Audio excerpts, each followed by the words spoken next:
हो गया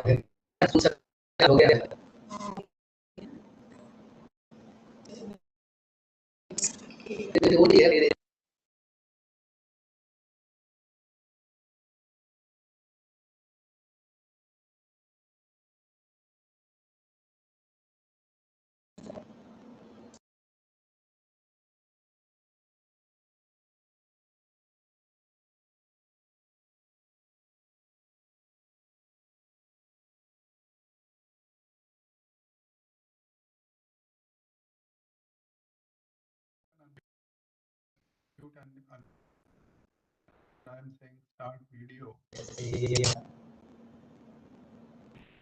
Anything.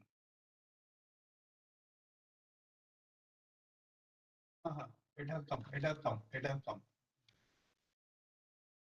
Okay. Yeah. Thank you. Thank you.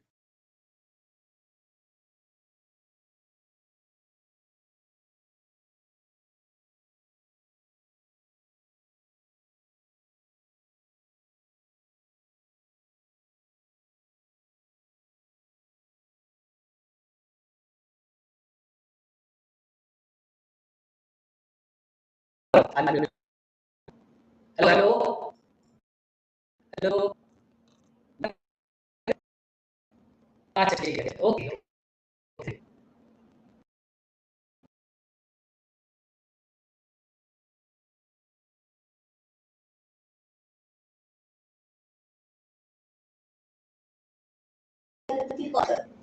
अभी नहीं दे रहे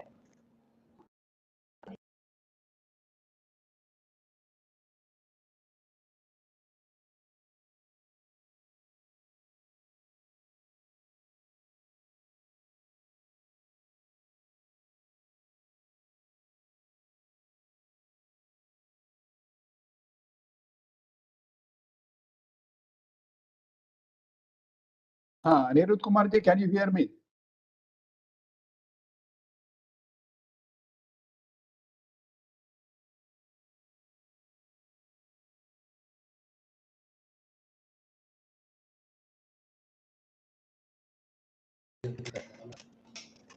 hello Anirudh Kumar ji, can you hear me? जी सुनाई दे रहा है हेलो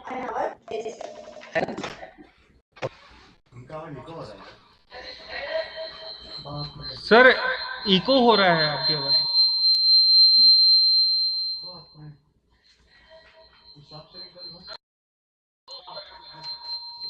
बहुत डिले भी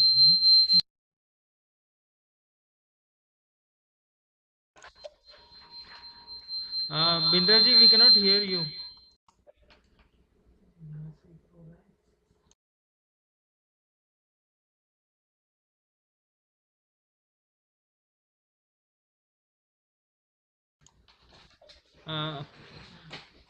अनिरुद्ध सर है ना doctor Anirudh can you hear us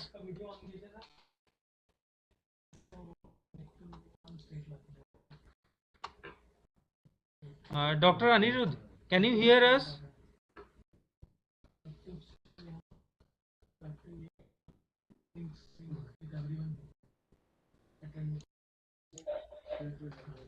doctor Vindra can you hear us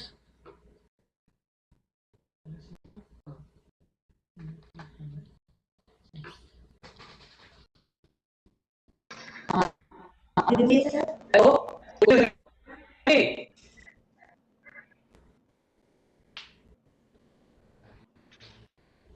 I can hear you. Message. Okay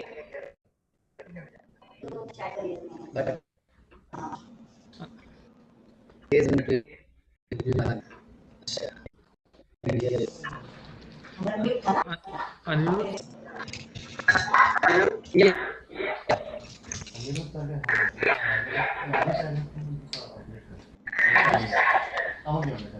hello हाँ ये sir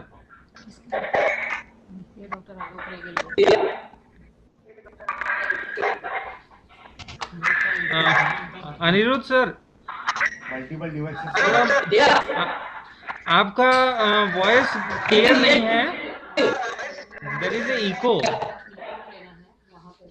So I guess there are multiple devices you have switched in.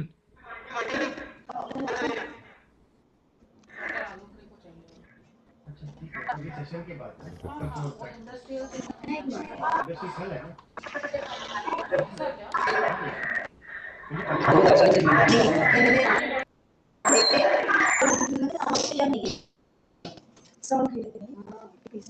आवाज आ रहा है अभी? नहीं सर, हेलो, इकडनं free होणार तो येऊ खाली इको है. प्रिंट कोणी वाले clear नाही?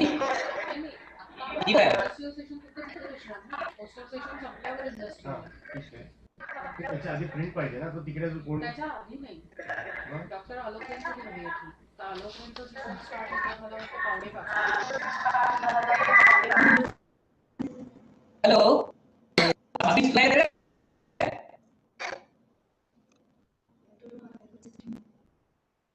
नाही नाही हेलो सर, सुनाई दे रहा है बट क्लैरिटी नहीं है. हेलो, हो. अच्छा clarity नहीं है. थोड़ा इको आ रहा है सर. एक बार मैंने बंद करके जाना था. हाँ, यस यस. चलिए, टू वन. अरे बाप एक बार क्लोज करके बंद करता. ओके सर, एक बार डिस्कनेक्ट करके रिकनेक्ट करिए सर. ओके.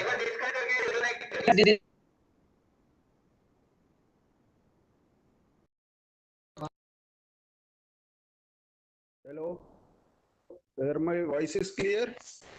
हे ना शेड्यूल मंदार सरांकडे होते इंडस्ट्रियल वाल्याचे नाही त्यांचं शेड्यूल नको आहे मला मग अच्छा Am I audible? Vindra ji, can you session झाले ना की मग industry actually we are not able to hear you sir. Okay okay Sandeep, hear me? Hello, I have also joined. आता कोणी खाली फ्री असतील ना त्यांना सांगितलं तरी ते करून देतील. एक मिनट नहीं. No sir, whether you are muted. Sandeep, I am Rawat. Can you hear me? आवाज सर बहुत लो है, हमें कुछ भी सुनाई नहीं दे रहा है. Hello, hello. हाँ रावत जी, हाँ आ रही है आवाज क्या? आवाज आ रही है बट स्लो है, थोड़ा लाउडर. हेडफोन हेडफोन है तो हेडफोन यूज कर सकते हैं, बेटर रहेगा. हेडफोन है हेडफोन है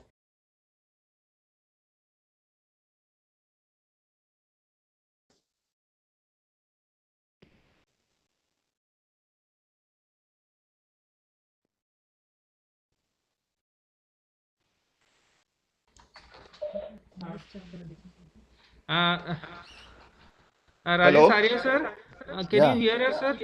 Yes, sir. Yes, I can hear. Okay, thank you. And your voice is also audible and clear. Okay, thank Hello. you. हाँ संदीप, मेरी आवाज आ रही है अभी? हाँ सर, अभी क्लियर है हाँ और लाउडर भी है. Thank you sir. ठीक. Doctor Vindra, actually we are not able to hear you.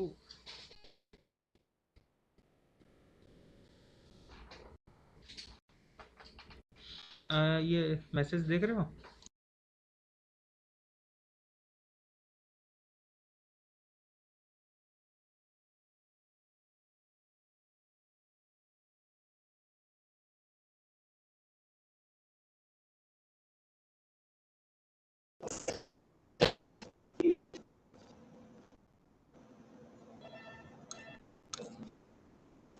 अभी सुनाई दे रहा है?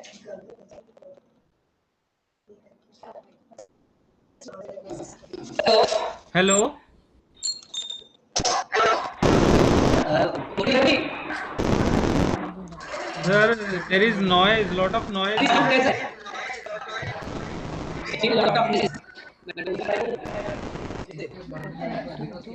Sir, if you have a headphone or something like that, hands free, that you can use.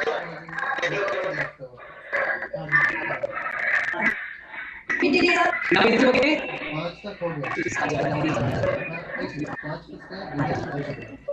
Is it okay now? Little bit echo is there, sir.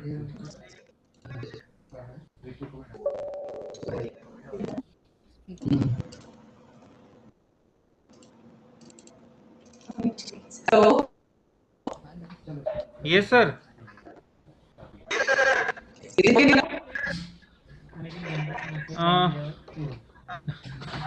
Sir, little bit still echo is there, sir. Still it is there. Then shall I change my computer?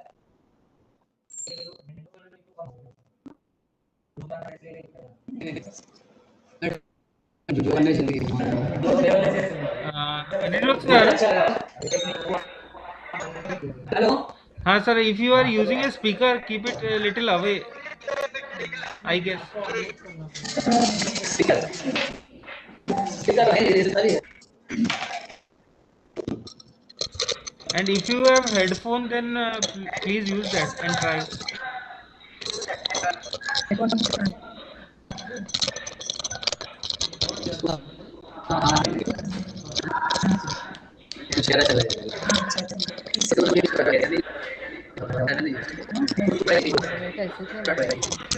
हाँ, इनका तो बहुत गड़बड़ है।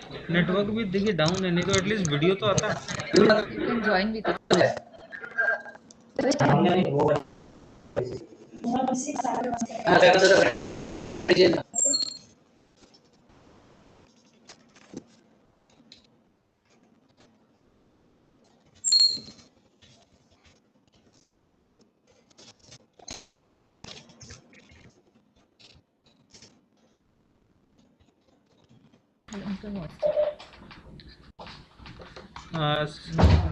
Vindra sir. Can you hear me? Yes, sir. Now we are able to hear you very clearly. Thank you, sir. I logged off and yes. Okay then. Speaker on है ना, multiple devices से eco आता है, इसके problem हो रही है। You can type in. He is in the chat only. मुझे लग रहा है वो मेरी बात सुन भी नहीं पा रहे हैं।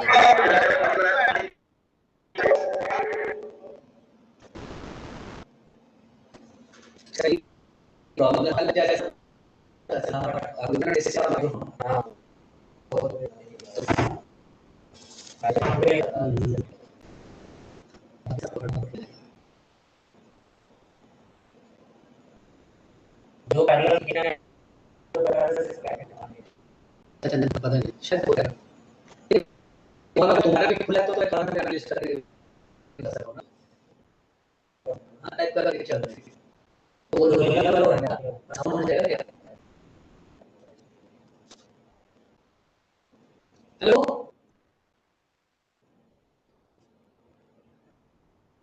ठीक है वहां से कर लेंगे।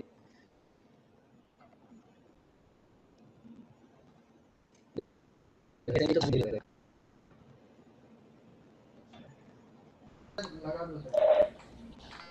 राजीव कुमार यादव से शायद अच्छा ये होगा दूसरा से राजीव कुमार यादव नहीं आया, तीसरा जो भी है Okay, we can start the session now. इनको म्यूट करता हूं।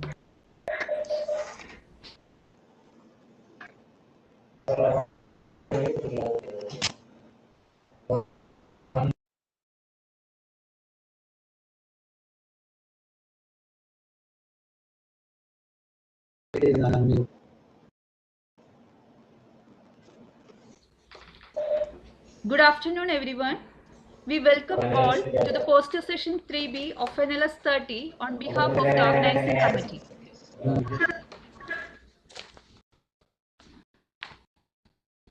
There are few announcements for the presenters.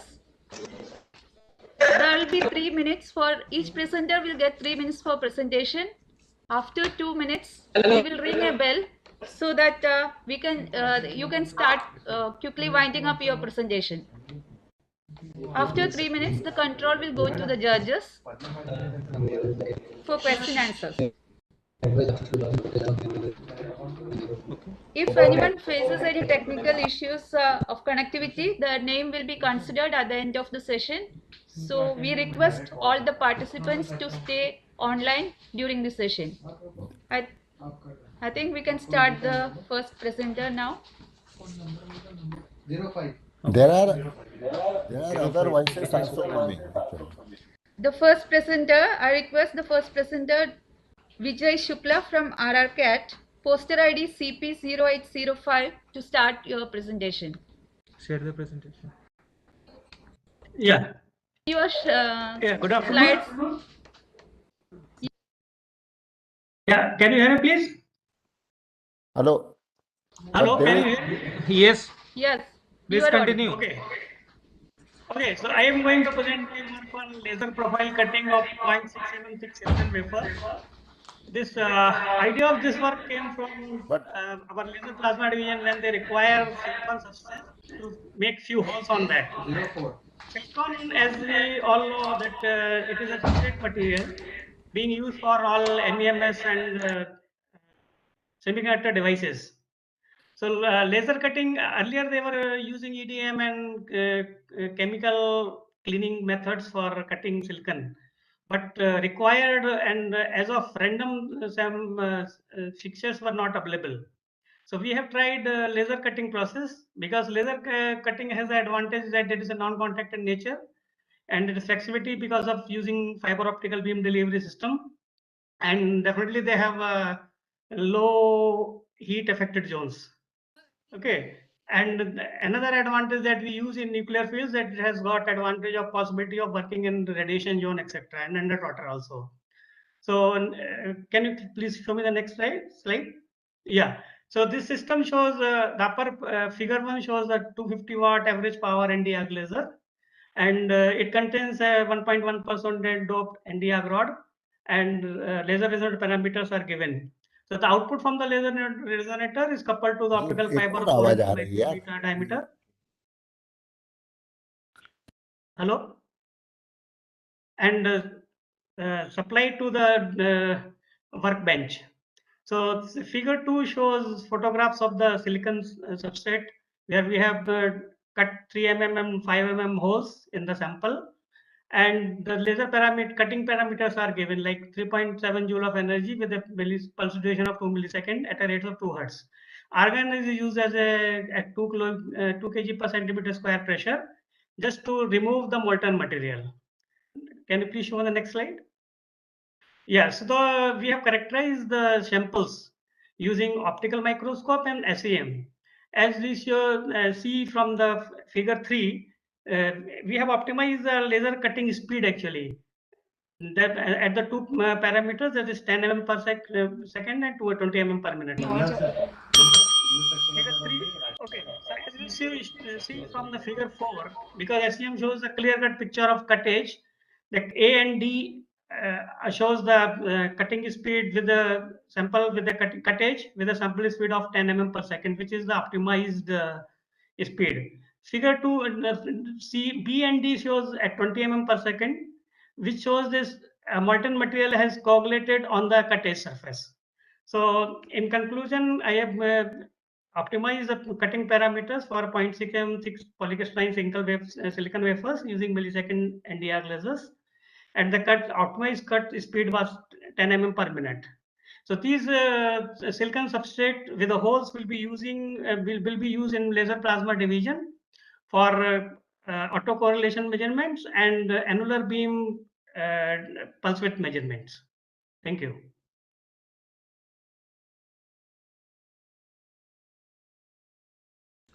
Over to judges, please.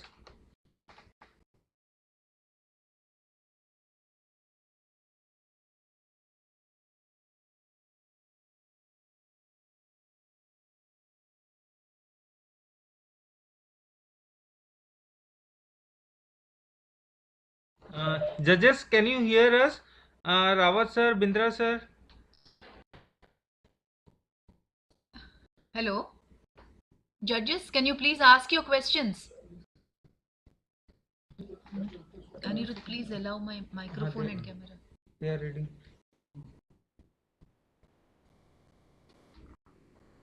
Bindra, I can hear, but it seems. Yes, Bindra sir, we are unable to hear you.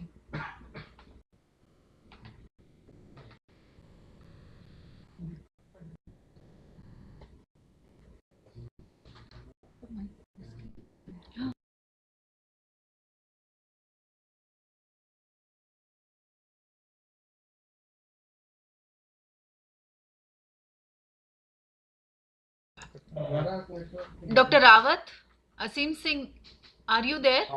Yeah, Huh. I'm there. Yeah, kindly ask Presentation questions. is removed. Presentation is removed from the screen.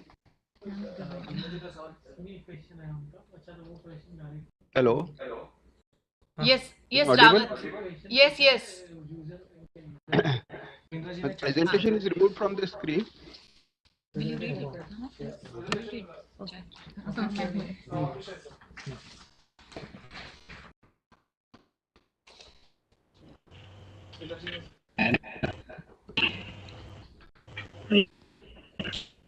Will you read? Dr. Bindra, Dr. Bindra's question. Dr. Bindra's question is,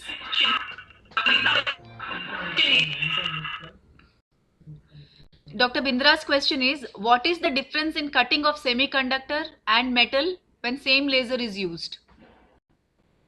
Okay, actually metals because being conductive, so that process parameters are slightly different, and also that absorption of the material matters. So metals like SS has got nearly 30% of absorption, and in semiconductors actually you have to go through band gap and all that parameters have to take into consideration. Can you cut glass also? Can you cut glass too? Yes, but that required parameters will be much higher because it is transparent. It will not absorb much more energy. So only thing that required energies will be much more. Hello. Yes, Rawat, you please ask. This you cut 0.5 mm thick silicon wafer. Yes. How accurately you could measure? Is it 0.5 mm? How you measured it? This is the means ready-made sample substrate actually. That we can measure with the optical microscope with the accuracy of 1 micron or even better. No, means your laser the diameter is important for this thickness accuracy. No, thickness, yeah, means laser power only depends. Next. What is the laser diameter you used? We have used 400 micron. इसको आगे करते हैं. Okay, actually that is more decided by cutting speed actually. How is the overlap and इसके all that? बाद Voice is not clear. Reply is not clear. लेकिन join किए क्या अनिरुद्ध जी?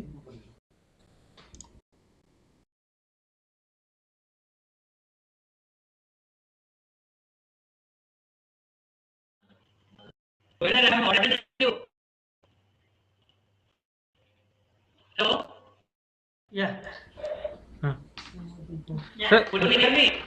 Sir, we can hear, but the voice is still echoing.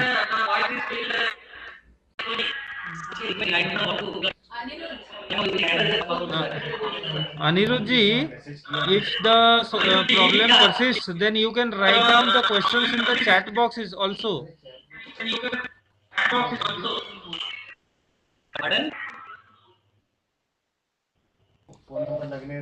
Anirudh, your voice is not at all clear. It is totally in kind of a muffled voice. Echo hai. Can you use earphone? Or you please write down your questions in the chat box. But he is having his 2 presentations also. He may not do the presentation. Anirudh, you please write your questions on the chat box. Bindra sir, are you able to communicate? Please test once.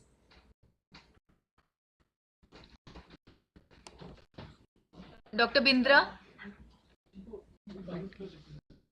Hello. Yes, we can hear you. Now we can hear you. Dr. Bindra?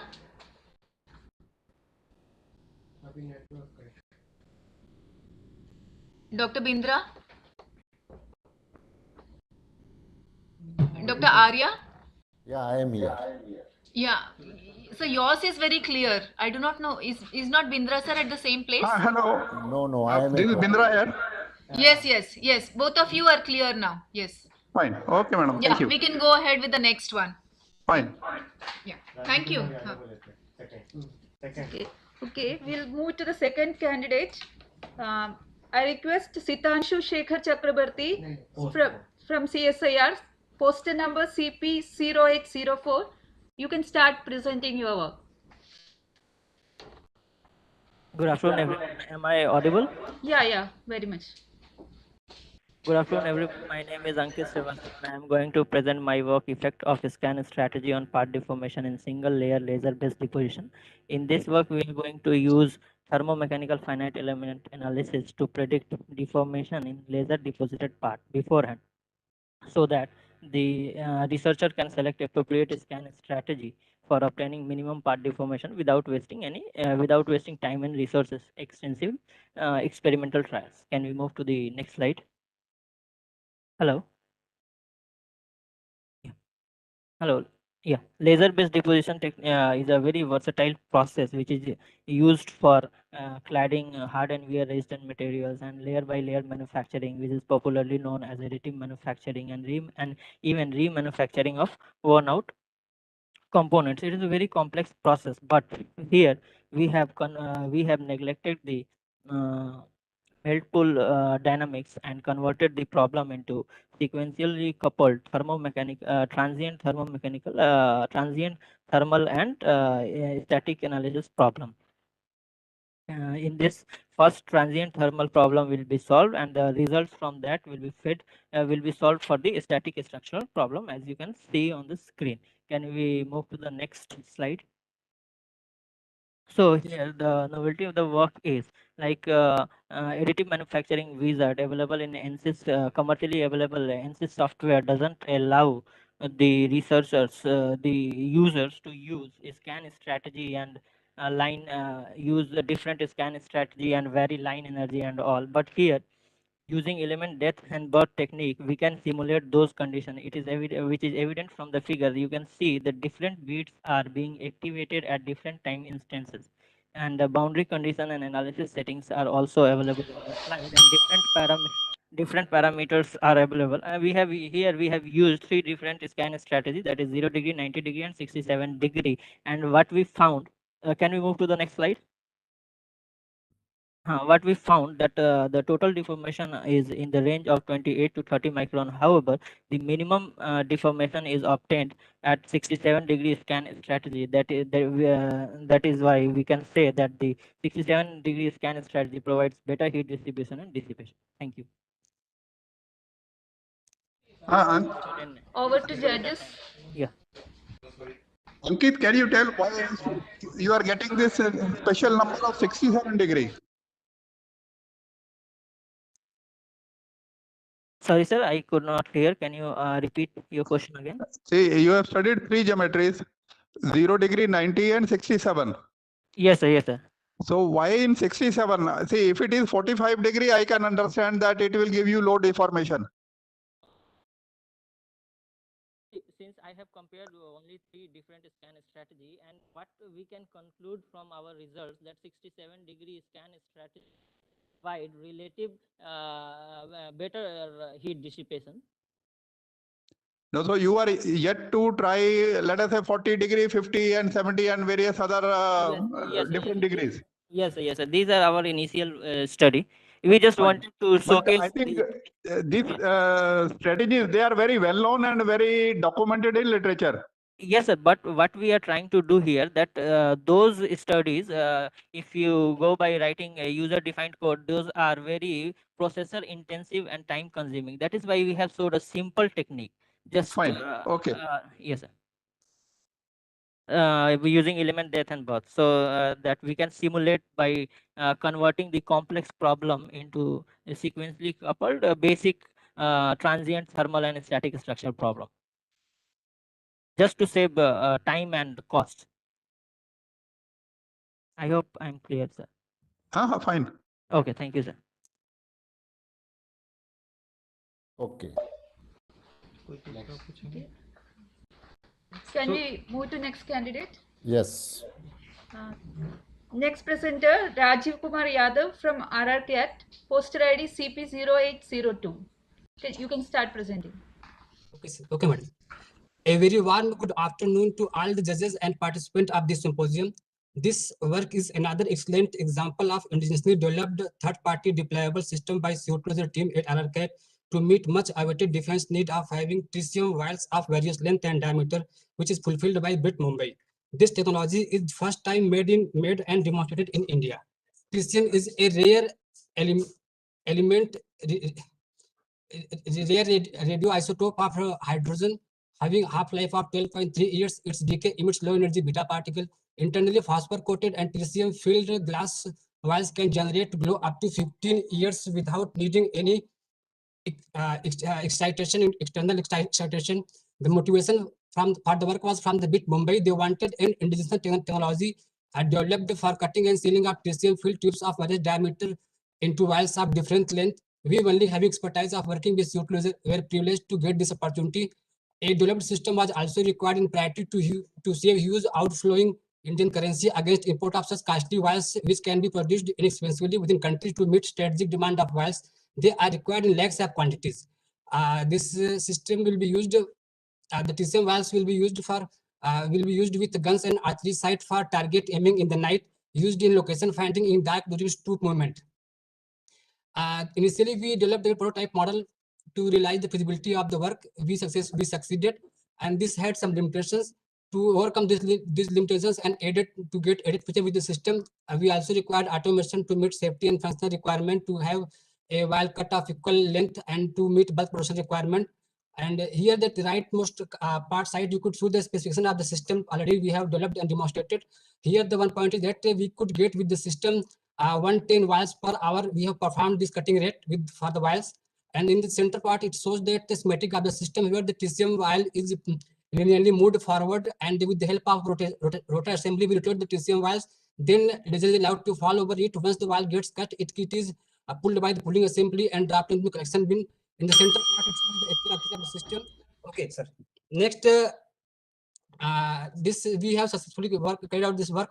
And in the leftmost side, you could see that process time flow gram, sir. It shows the level of complexity involved during the development of the code. And we could successfully demonstrate the system working in automatic and manual mode operation. As per the result was concerned, we have successfully demonstrated the cutting of the vials at 110 vials per hour. Our system can go up to 250 vials per hour. The sealed tubes has shown leak integrity of better than 10 to the power minus 10 millibar per liter per second. And the system developed can perform in auto mode, manual mode, and jog mode.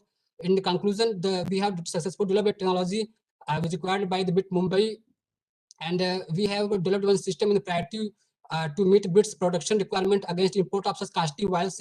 And this system is wholly based on open platform-based hardware and software architecture. This system will be deployed at Cyrus reactor inside BARC. Thank you, sir.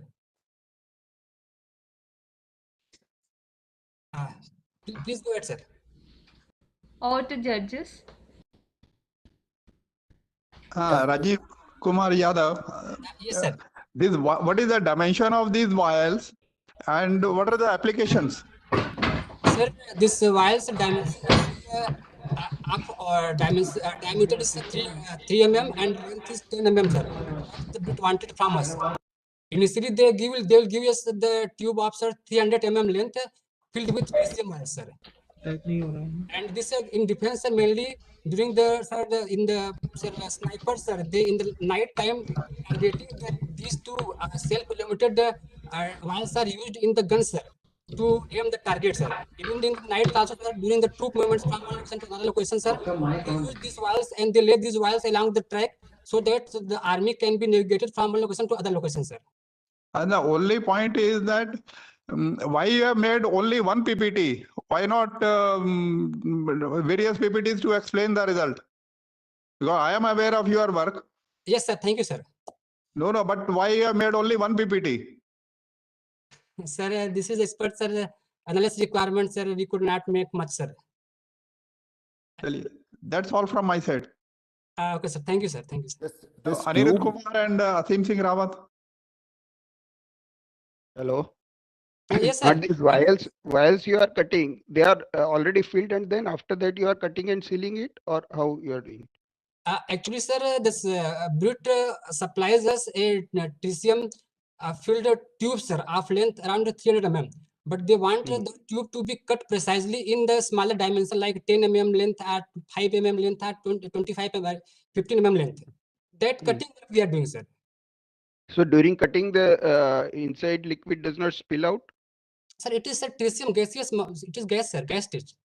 So it does not leak Sir, while sealing. sir, this is a great question, sir. Actually, sir, we are using, sir, CO2 laser, sir, and these tritium gases are filled within the glass tubes, sir. And glass tubes, the cutting is happening in such a way, sir, that it seal also without allowing leakage of the tritium, sir. That is the main thing that the system was required to be developed in this 8 hours, sir, RRK unit, sir. That is a special requirement from them. And the control system you have developed is closed loop control. Sir, actually, sir, here we are using, sir, only on-off control that is working sufficiently, sir. Okay. Okay, now we move to That's all the from me. next presenter, Amitava Roy from BARC, poster number CP0806. Am I audible? Yeah, you can Yes, start. my topic is preliminary test result of the gallium arsenide based photoconducting semiconductor switch using a fiber coupled anti-arc laser. As we are working on a pulse power technology, we are making the different systems of rating 600 kV voltage, 10 kiloampere current, 30 nanosecond pulse duration, and rate less than 10 hertz. And we used spark gap as a switch. Spark gap has some limitation. Next slide, please. Okay, so to mitigate that limitation, we are going to develop PCSS that can be used in a pulse power system. It has a features like it is a high speed, easily controllable, operate at high repetition rate. It has low jitter and can be made series and parallel for higher high power application. This figure 1 is a gallium arsenide wafer. It is a gallium arsenide wafer, and switch has been made from this wafer, and it is made by the electronics division BARC. The second one, you can see the gallium arsenide PCSS switch with sapphire substrate to have a mechanical strength. Figure number 3, you can see there is a first generation PCSS package. And the fourth number, you can see this is the second generation. We have modified the design such a way that we can handle the PCSS switch in a better way. And the fifth one, you can see PCSS device with the solder with the copper strip electrode. It has a copper strip electrode. Next slide, please. The gallium arsenide switch is tested by giving high voltage.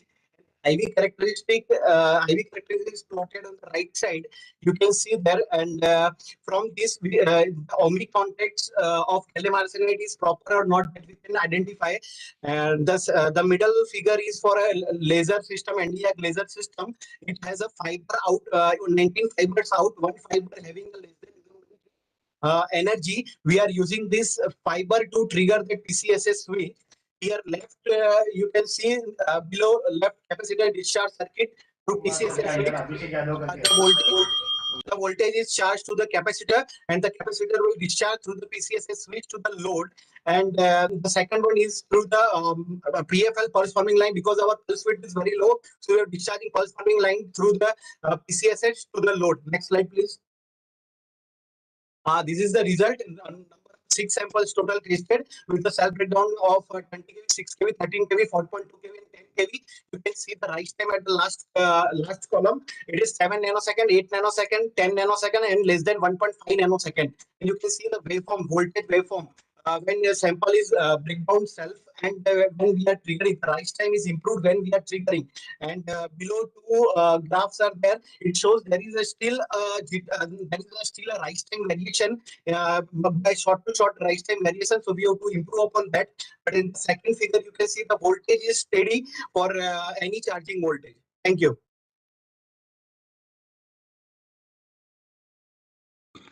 Maybe Aryaji. This current voltage you tested in static mode, isn't it? No, sir. We are charging the capacitor and then we are discharging it. So finally, it will become pulse only.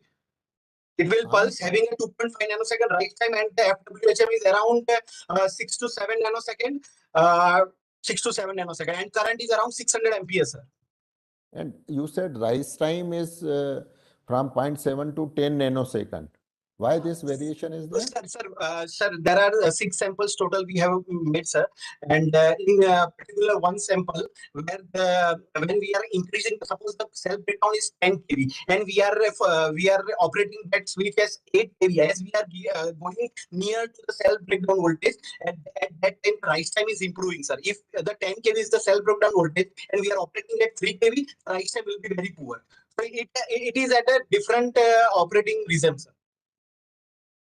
Okay, so but 0.7 second is the limiting part? Yes, sir. 0.7 second. Below that, sir, there are so many, because this generator also has a limitation, that the rise time is limited by the 2 factors, sir. One is by this generator, and the second is by the turn on time of the switch. Now both limiting total to the 0.7 nanosecond. We have to improve our pulsar to have a lower rise time, because we have to do some more experiment to get the minimum available rise time for this particular switches, sir. You have mentioned this 200 kV to 1 MV, but Yes, sir. but you have tested at 20 kV, is it? Yes, sir. Yes, sir. Yes, sir. I'm giving the. Actually, we are using this switch. We will use this switch in a Mach generator fashion. In this Mach generator fashion, each switch will block around 30 kV voltage. And when suppose 10 switches we have connected in a series, suppose all the switches break down at the same time, we will get around 30 kV at the output. With the less current around 2 kiloampere, but 300 kV 2 kiloampere, that can be used for a UWB application, ultra wideband application in our pulse power technology. But at present, you have tested one single. We have tested, sir, 6 samples with a different voltages, sir. But single. But not in a Mach generator fashion. No, not in a Mach generator fashion, sir. Yeah. Okay. Right, Amitabh Roy sir, how is this circuit different from Mach bank circuit? Sir, this is just the single circuit. Mach generator, there are total 10 come in the capacitors are charging in parallel, and all the switches will be discharged in the series, sir. So 30 kV total, 30 multiplied by 10, 300 kV will get the output. Here, if you see, I have shown only one capacitor and one switch. There are total 10 switches and 10 capacitors discharging in the series. So we'll get the higher voltage. Okay, fine.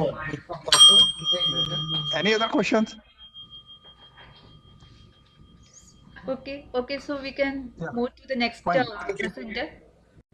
Next presenter is Ritu Agarwal from BARC, poster ID CP0807. Yeah. Am I audible, ma'am? Yeah, you are audible. Yeah. Good afternoon, everyone. I'm Ritu Agarwal from APPD BRC. My presentation is on synchronized triggering of multiple spark gaps using optical pulse laser beam. In pulse power technology, synchronized triggering of 2 or more spark gaps is one of the requirements for high performance of the system. For that, multiple spark gap switching triggered with laser pulse of 7 nanosecond having wavelength of 532 nanometer is developed. Laser beam energy is less than 1 millijoule, and the laser beam is focused on one of the electrode of the spark gap using optical fiber. The switch performance has also been studied up to 52 kV. Next slide, please. Now, what is a spark gap? It is a switch formed when 2 electrodes are separated by a dielectric medium. As shown in its equivalent circuit, it acts as a capacitor when it is open and as a resistance in series with the inductance when it is closed. It is of 2 types, like self-breakdown type and the trigger type. In self-breakdown type, we increase the voltage across the electrodes, and at some particular voltage, it breaks down. While in trigger type, we provide an extra trigger pulse for its breakdown. So basically, triggered is the controlled one, and self-breakdown is the uncontrolled one. Now, this triggering can be done with the electrical trigger or with the laser beam. In our system, we have used the laser beam type of triggering. Laser beam from optical fiber can be focused using collimating and focusing lens as shown on the right side top figure. The laser beam is transmitted through a multimode 200 micrometer optical fiber, and collimating and focusing lenses are used for its focusing. So basically, the collimator converges diverging beam into parallel beam, which is then focused on electrode surface by converging lens. Now, laser pulse can be focused on axis or mid-plane between the electrodes, as shown in the middle three figures. Schematic has been shown. On the left side, the optical focusing has been connected, and at the center, there are two electrodes. As can be seen, using focusing optics, laser beam is focused in between plane of the spark-gap electrodes or at some angle, as shown in the second one. While in the last one, it can be shown that it can be focused on electrode directly to the spark gap, but in this case beam path is to be provided in one of the electrode. So we have used this type of topology in our spark gap triggering system. On the right side, it has been shown a photograph that is showing the focused laser beam. Next slide, please. So on the top of this, a schematic of the spark gap has been shown, as it can be seen. To make it compact, on one side of the electrode, focusing assembly is directly fixed with proper insulation. On other side, a micro switch is provided to adjust the gap and finally the focusing. And on top, a viewport is provided. Below is the photograph that is showing 5 spark gaps that has triggered using laser and the pulsar circuit. On the right side, the waveforms has been shown for a single spark gap and the 4 spark gaps, synchronized spark gap. In this, we have seen that the synchronized triggering with laser has been done between 50 nanosecond to 2.5 microsecond. The jitter among various laser triggered spark gaps, it depends upon the accuracy of the gap spacing and the precise focusing of the beam. As the gap increases, the jitter increases, while if we increase the pressure for the same gap, jitter reduces. Also, up to 52 kV, a spark gap has been tested under nitrogen pressure of 1.2 kg per centimeter square, and it shows that as pressure increases, that is at the high voltages, trigger range, that is switching range, improves as compared to the lower voltages. Thank you.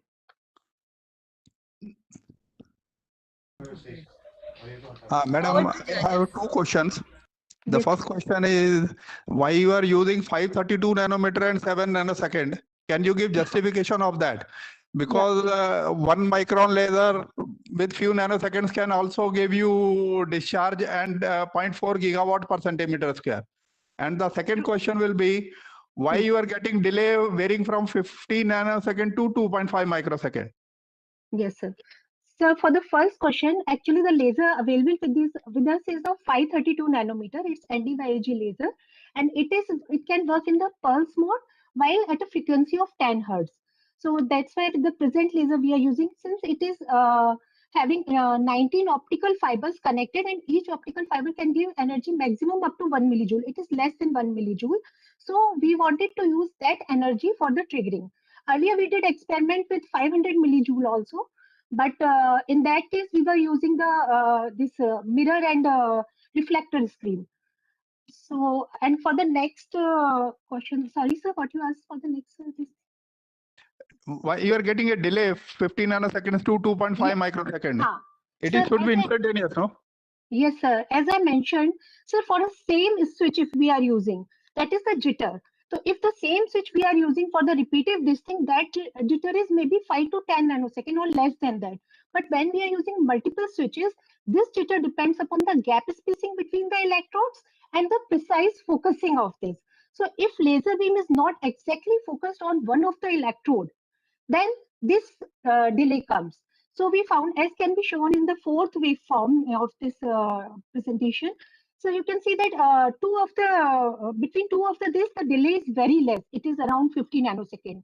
While one of the spark gap triggers and it is giving around 2 microseconds. So if we improve the focusing of that electrode, then it will be within that range. No, but can you control the delay to, let us say, a few tenths of nanosecond? Because if the delay is very large, then the whole purpose is defeated, no? No, sir, it can be done. It can be done. Only thing we have to do the focusing improvement of that part. Okay. But what kind of laser will be used? Nanosecond, picosecond, femtosecond, microsecond? So presently, nanosecond, it is 7 nanosecond pulse it has been used. No, you are using because you are having that. Yes. But ideally, what should be preferred? So if it is a femtosecond, it will be much better because that peak irradiance, that it will be increased. No, but you will not get that kind of energies. Sir, energy means up to 1 millijoule and less than that energy we have worked. So it can be worked for someone, because for the electrode metal that we have used is 0.35 gigawatt per Fine. centimeter Over square. to other panelists. Sorry. Okay. Yeah. Thank you, sir. So we will move to the next candidate, Thank you. Mr. Abhishek Kumar Yadav from BIRC, and his poster number is CP0809. So I will also request to just switch on your cameras, all presenters, while presenting at least. So Mr. Abhishek, can you hear us?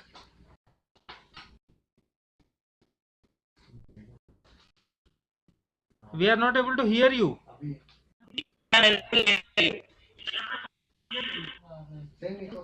Hello? No, I am available, sir. But your voice is not clear.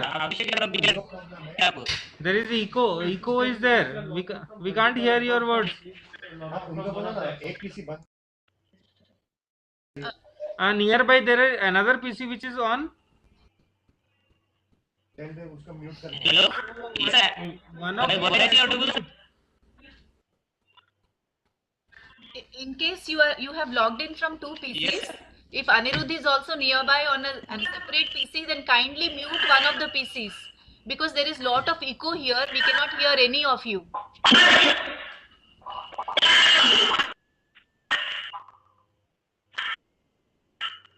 Hello, sir. I am Abhishek from BIRC Tower. Abhishek, can you just speak once? Voice is audible, sir. Can you speak once? Yes, Sorry, yes, sir. I am speaking. I am Abhishek from BIRC Tower. sorry, we cannot hear you. I think we'll go to the next candidate. We'll take you later, maybe once the echo settles down. Go to Anirudh place and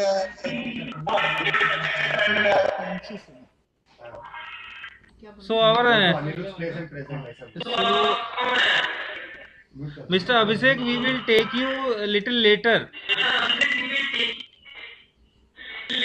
Okay, sir. Okay, I will wait, sir. Okay.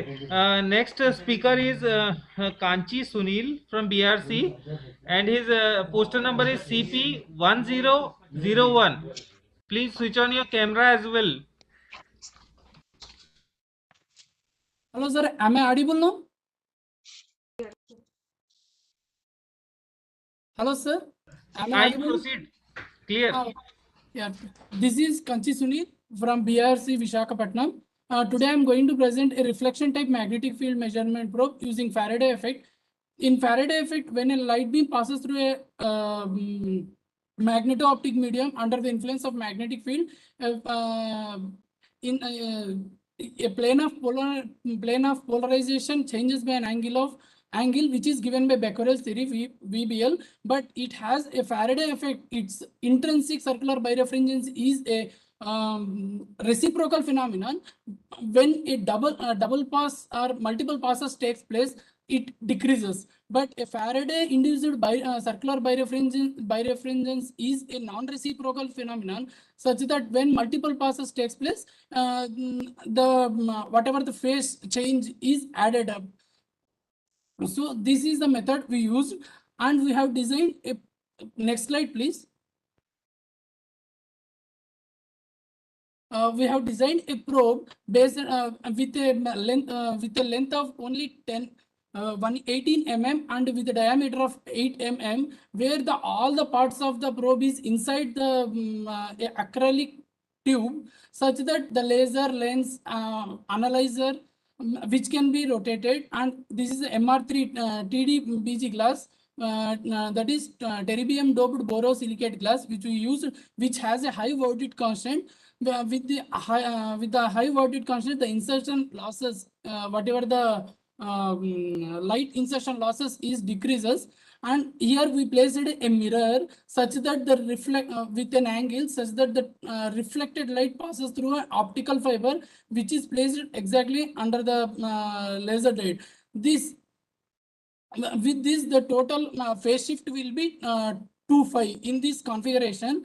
So this is the laser diode. The laser diode used is having a 653 nanometer with a 1 mm laser beam. and the length is 37 mm, and the total laser diode is 6 mm. Optical fiber cable is used. This is the experimental setup which we used for testing this probe. This is a solenoid which we placed this probe inside a solenoid. And next slide, please. This is the result which we got. This is one of the result. For at an 56.5 ampere, we got a 0.1 Tesla with a theoretical, which is K mu not Ni. But with Faraday rotation, we got approximately near with a 1% accuracy of 0.099 Tesla. And this is presently being used at a tokamak for the magnetic field measurement. With the requirement, we have designed this. Conclusion, this scheme mainly reduces the intrinsic circular birefringence and the phase shift is double. As the probe structure contains all the parts, where the place constraints comes into picture, this can be very useful for magnetic field measurement. And thank you. Kanchi Sunil, Sir. Yes, sir. what are the other materials which have very large Verdeck constant? Sir, some garnets like yttrium garnet has also some of the Verdict constant which is ranging in 50. No, so what was the purpose of choosing a TDBG glass and not the glass which can give you with a large Verdeck constant? Sir, if we go for larger Verdict constants, the insertion losses is going to be reduced. This is the one, but which is a commercial, this is available with the highest Verdict constant, so we have chosen it. But what you have made is a standard Faraday effect. There is nothing special about it. Reflection type with the requirement we have made this. No, of course it will be reflection type because you will get the double the signal. Yes, sir. Double the signals rotations, Yeah. which is a miniaturized. Fine. Other panelists, please. There is one question in the chat box from Dr. Anirudh Kumar. Measurement of magnetic field using Faraday rotation is well known. What is novel in your experiment? Madam, designing of probe is which is in small dimensions is a requirement, because if we use a single pass configuration, so the other side has to be taken place. So this has been reduced in this design of probe.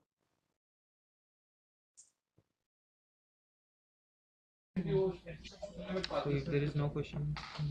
If there is no question, can we move to the next can? Rawatji is asking. Yeah. Sir, please. Hello. Rawatji, please continue. This laser diode you are using is polarized laser diode or general laser diode? Because you need a polarized light pass and rotation. So the output is linearly polarized of laser diode? Yes, sir. Hello? Yes, sir. Linearly polarized diode. It is and after passing the beam through this glass, is it passing again through the analyzer? Because in your schematic it is shown that after passing through the glass it is coupled to the fiber. No, sir. Actually, after passing through the glass, in second time also it is passing through analyzer, because if we want to take the oscillations between maximum and to minimum, we can rotate this analyzer for setting it. This is also we have made. Can we move to the next candidate? Thank you. Okay, the next presenter is Pankaj Dev from BRC Visakhapatnam with poster number CP1003.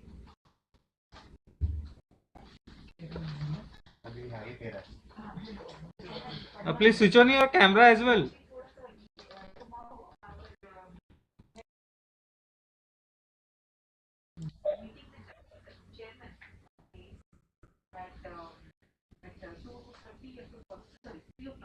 They have to leave from here by 2:20. So we are thinking we prepone the capsuling ceremony to 2 o'clock. So we speak. We will make it 2 o'clock. Pankaj, no? Mr. Pankaj, can you hear us? Yes, sir. Yes, sir. Then you will start, please. Yeah.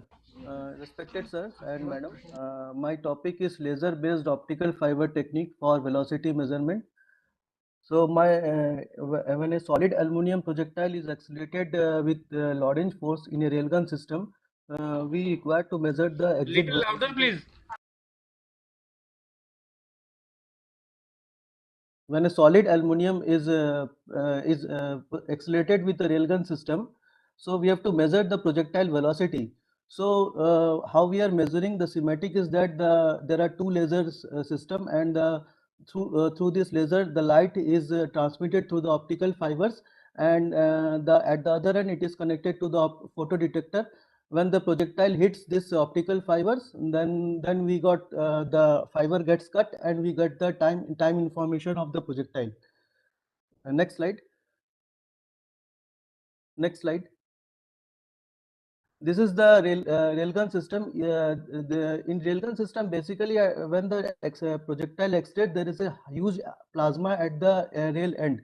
So, an optical phenomena is used to measure the velocity of the projectile. And this is the system where we are keeping the fibers, and the fibers get cut when the projectile hits it. And the time interruption and the distance between the optical fiber gives us the velocity information of the projectiles. Next slide. This is the experimental curve. What we got the result. This is the current curve at 65 kiloampere when it is discharged between the two rails of the railgun system. We got a exit velocity of 170 meter per second and with a mass of 1 gram. And this is the first fiber cut of placed at the rail muzzle end, and this is the second fiber cut. And this is a in-house laboratory development system for measuring the velocity of the projectile. Other systems which we can measure the velocity can be of high frame rate cameras and some other flash x-rays, but due to this we developed here in the laboratory to measure this projectile velocity. Thank you. Pankaj, the technique which you are using is a destructive one. And I Yes, sir. believe using lasers, you can devise very clever ways by using a non-destructive method to measure the velocities. Sir, what we did, we use non-destructive method also. We use photodiodes also, photodiodes and lasers. But the brightness of plasma is so much high at the railgun that it is not interrupting the signals. So we opted this method, sir, fiber optics, sir. But your laser is CW. Laser is 10 milliwatt laser continuous, sir. No, if it is CW, then how much time it takes add your trigger to the when the fiber get cut? How much time it takes? So it's after 2.5 millisecond my event is occurring, and it is taking around 63 to 65 microsecond duration for cutting the fiber. Rawatji. That's what I wanted to ask. Instead of fiber, they can you use single beam at the transmitter and receiver end, and the beam cut by your projectile gives the signal. Sir, we did that, sir. We did that laser beam passing through it. But what is happening that the laser beam is not able to is able to interrupt that plasma light, so we are not getting any time information when the projectile is cutting that beam, sir.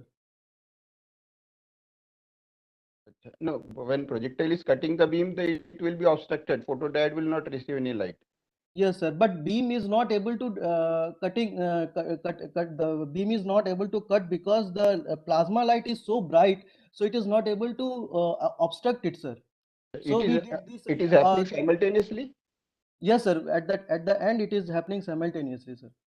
So we did approach this fiber breaking method, means fiber destructive method. Okay. Arya ji और ठीक है Anirudh Kumar. It's okay. Fine. Okay, now we'll move to the next presenter. Prasenjit Praharaj from CSIR. Yes, sir. Am I audible? Yeah, you are audible. Yeah, myself Prasenjit Praharaj. Good afternoon, everyone. Poster number? 004. 1004. Yeah. 04. Okay. Okay. Good afternoon, everyone. I'm myself Prasenjit Praharaj from CSIR. Today, my topic is micron scale zero order Bessel laser beam generation and its characterization. Bessel non-destructive beam such as Bessel beam is a highly requirement for today's technology. In the case of nanofabrication, Bessel beam, optical coherence tomography, tweezer, etc. And because of its self-reconstructing properties and long depth of focus. Please, next slide. Okay, here we have there are many techniques to generate Bessel beams like spatial modulators and phase plate, but Axicon is Axicon is regarded as a efficient way to generate from Gaussian beam, efficient way to generate Gaussian beam to Bessel spatial profile. For nanofabrication, the high cone angle Bessel beam is preferred, and here our motivation of the study is to see the alignment errors, see the alignment errors, and for nanofabrication, in the case of high cone angle Bessel beam from positive and negative excellence. And here is our experimental setup that there is in figure A, we have using a 660 nanometer DPSS laser to illuminate the Axicon beam with an beam expander, and then from the generated Bessel beam is again imaged through a imaging optic lens in 20x of magnification and 0.4 Na, and then recorded it through a CCD camera. And there are figure B and figure C is the schematic diagram of a positive and negative Axicon lens, and the figure D is the how we evaluate our how we experimented it. We give a tilt angle of alpha that is from 0 and 14 degree for the case of this illumination, oblique illumination, and we study the aberration on this generated Bessel beam. For the case of positive Axicon beam, we get a core width of 0.7 micrometer and depth of focus of 230 micrometer for the normal incidence. And in the case of negative Axicon lens, we get a core width of 1.1 micrometer and depth of focus of 420 micrometer. Next slide, please. Yeah, in the case of result and discussion, in this case, we obtain for 0 degree and 14 degree of illumination to positive Axicon lens. We see that longitudinal distance, full width half maximum of longitudinal distance is severely affected, and that from 230 micrometer to it's reduced to 100 micrometer at 14 degree success, 14 degree rotation. And in the case of negative Axicon, it from 430 micrometer to 170 micrometer. So it is seen that the negative Axicon lens is more prone to astigmatism, and Bessel core angle length reduced beyond a critical tilt angle for both Axicon lenses, and that beyond critical angle is found to be 8 degree. So, and in the case of a positive Axicon lens, as we rotate it further for 14 degree, then we can see that the energy is coupled through the first ring angle from the core to first ring angle, and star and diamond-like features can be seen. Okay, thank you, sir, everyone. I can take questions now. Again, can you repeat what is the poster number? CP1004. 1004. Yes, sir. But 04 is single pass laser cutting 30 mm thick SS316 plate using. Yes. So this number is not matching with the numbers which we have got. Anyhow. So actually, I got this number by the mail only. Anyhow, the question is that you are talking of nanofabrication. The laser which you are using is helium neon. And if you are using helium neon laser, you can focus it to a microns. Then how can you get a nanofabrication using a laser which is of wavelength of micron? No, sir. My topic is to see the generated basal beam and its aberration to its tilted angle and oblique illumination condition. What's your But Bessel beam have been generated for a long time now. So what is special about what you are studying? Yes, sir. In this case, there are no study about this negative and positive basal beam, and they are high cone angle basal beam specifically, and they are illumination condition, oblique illumination condition, or aberration study. No, so what is This is the special about your results? Yes, sir. In theoretically, there are in papers theoretically they have proved that at higher core angle there will be a starry-like or diamond-like features, or the core intensity will be coupled to the fast ring incident. So here we have experimentally shown that thing in for positive case of positive and negative axial lens. Okay, thank you. And okay, sir. And sir, at up to Ramaji a or Aryaji? नहीं ठीक है बस ठीक. Okay. Okay, we will move to the next presenter, Vinay Kumar Srivastava from RRCAT. Poster Gendra ID ji, CP1005. poster कौन सा था? What was the poster number? Hello. Hello. May I add one? Yeah. Okay. Here I am presenting my paper that is titled with the study on temperature sensitivity of the dual resonance peak of long period grating, which is operating near a turnaround point.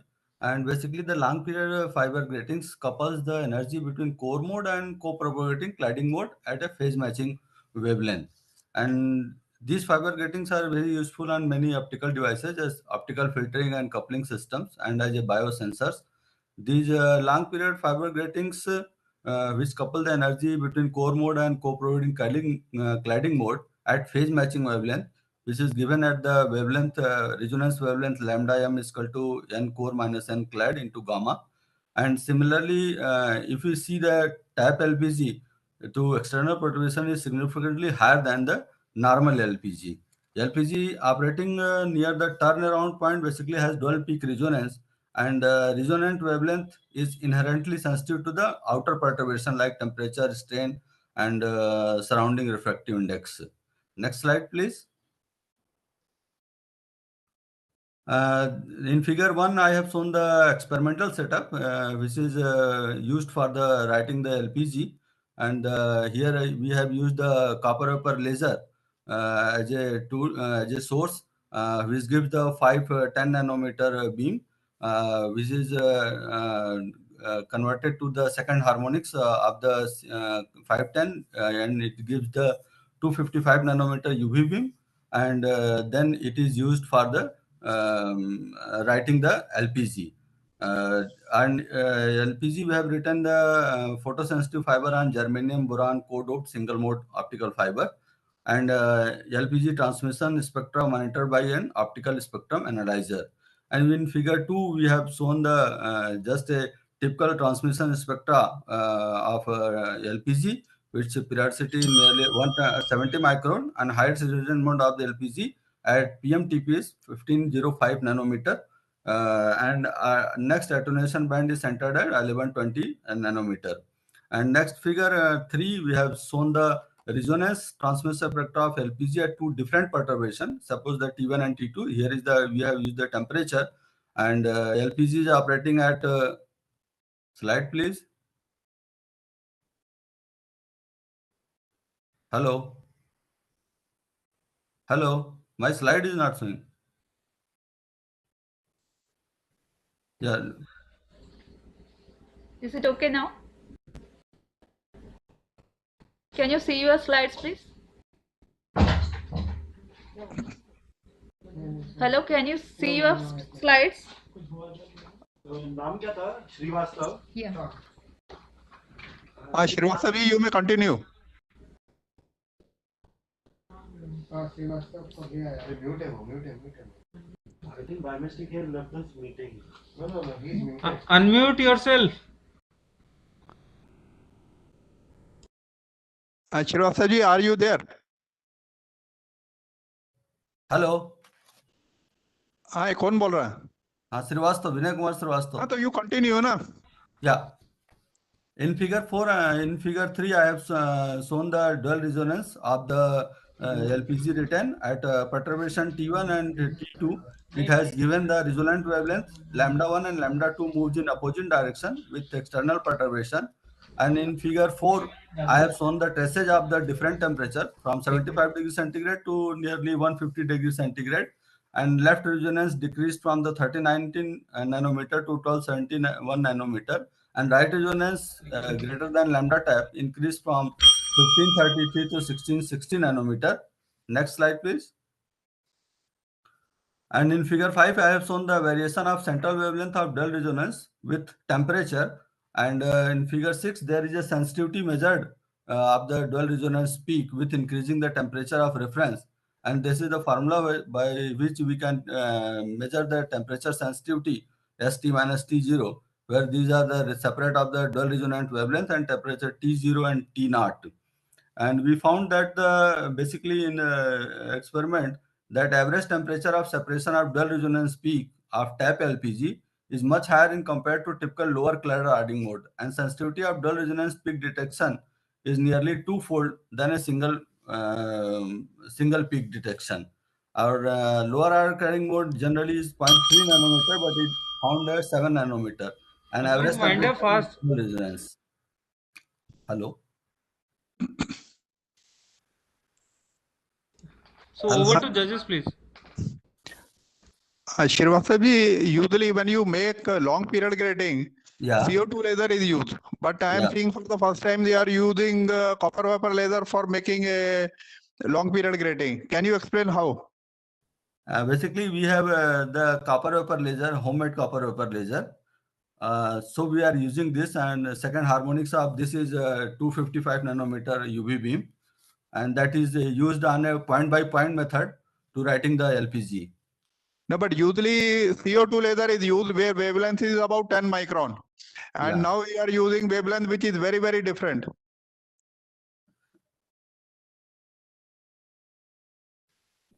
Is there any difference?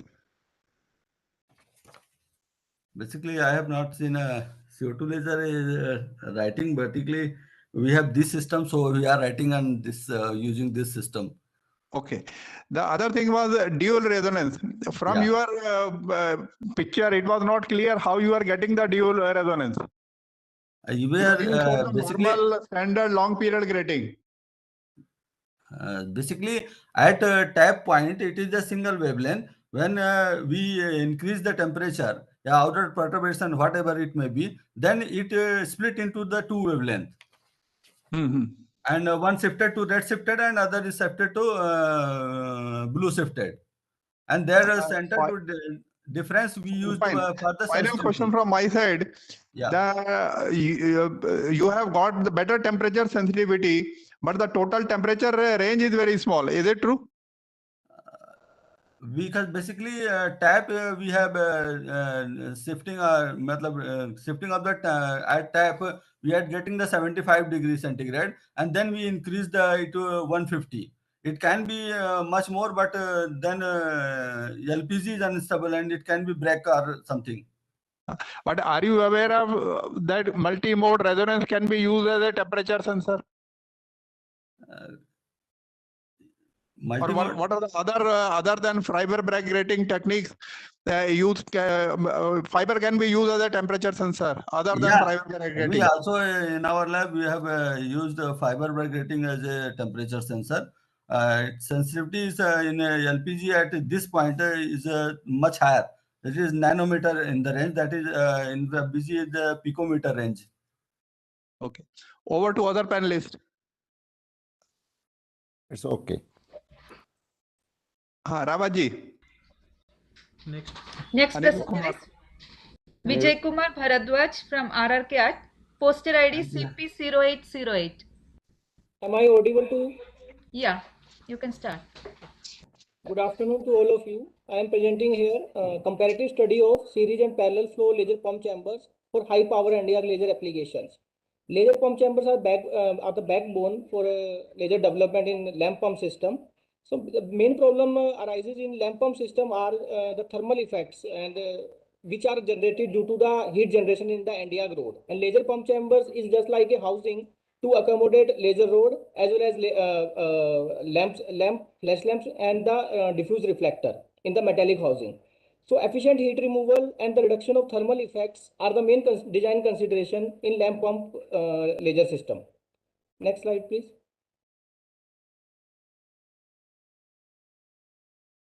So here are the basic schematic of two parallel flow for the flow configuration used in the two different laser pump chambers. One is parallel flow pump chamber and other is series flow pump chamber. As we can see, figure 1A, parallel flow pump chambers. The flow is in three different paths. Two for the lamps, two lamps, and one for the rod, which is kept in between the lamp system, between the two lamps. And in the series flow system, it is just like a S loop. It is passing through the lamp, then coming to the rod, then again passing through the lamp, like a S loop. So all the flow in a one go going through all the system, like lamp as well as to the rod. So what's the basically design differences between the two systems? We can see that in temperature distribution in the NDR rod, as you can see through the equation, delta T arises in the rod is the function of gamma and then the surface temperature of the rod. Gamma is totally depending upon your pump input. So you cannot change it because if you want to generate the power, you have to pump it. So gamma is constant, like we can say. But the TS, that is the rod surface temperature, it is the function of flow rate. So as we can see in the parallel flow system, surface temperature will depend upon the flow rate. As in parallel flow system, there are three different paths, so it will be divided. So you will not get the enough flow in the rod. That will cause a raise in the temperature of the rod in the parallel flow configuration. But as we can see in the series flow configuration, as we are using the S loop kind of system, rod is getting the enough flow. So you will never will get starved by the flow in series flow chamber, or like TS, which is the function of flow rate. It is plenty of in series flow system. So series flow system is better than the parallel flow system.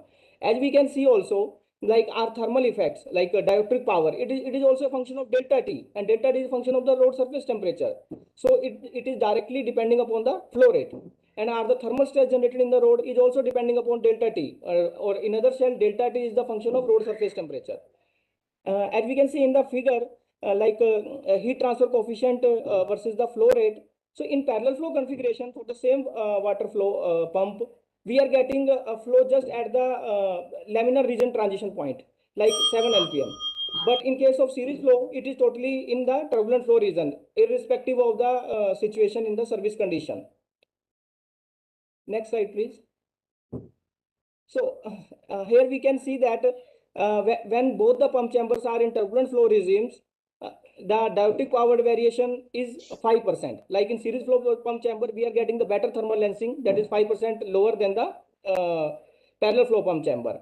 And as we can see also, like thermal stress is also 5% lower in series flow pump chamber. And laser output power is also 5% higher in series flow pump chamber. But as we consider the worst scenario, in service, pump performance getting degraded. So as in parallel flow pump chamber, towards the road side, flow is just in the transitional point, like just 7 LPM and 5 LPM is the transitional point from laminar to turbulent. So situation can deteriorate, like the variation which was just within the 5% getting worst, and it has increased to 82%, like delta T increase 82% higher in parallel flow pump chamber than the series flow pump chamber. So that will cause a worse thermal lensing, a decreasing in the output power, and more thermal stresses. That means degradation of the life of the rod in service.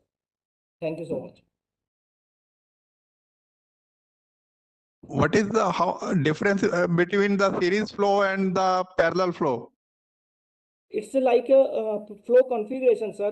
In parallel flow pump chamber, for the same water flow pump, flow is divided in the three different paths, like two for the lamp and one for the rod. And in series flow configuration, there is no three different path. It is coming from one side, and it is totally making a S loop and coming out like that.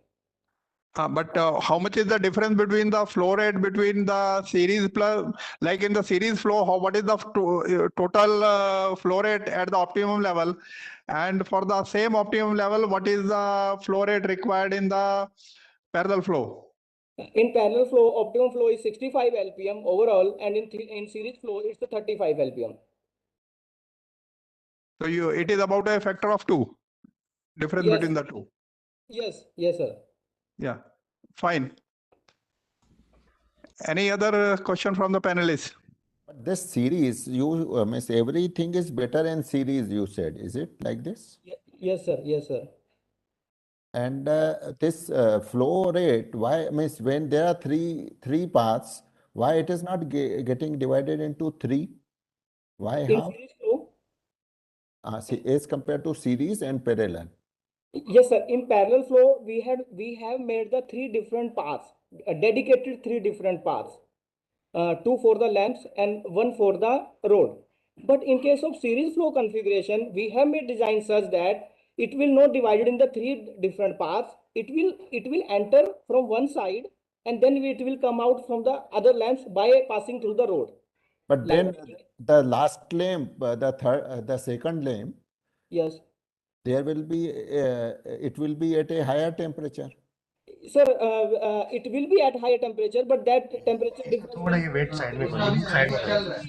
Yeah, it will be hardly difference of 4 degree. Okay, so that is acceptable, you mean to say? Yes, sir, that is acceptable. We do not starve the road. We want maximum flow should be there at the road. Okay. Yes.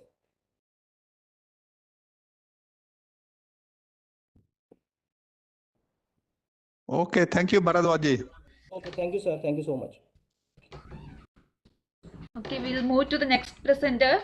Next presenter is Sudhir Kumar from RRCAT, poster ID CP1006. Am I audible, madam? Yes, you are audible. You can start.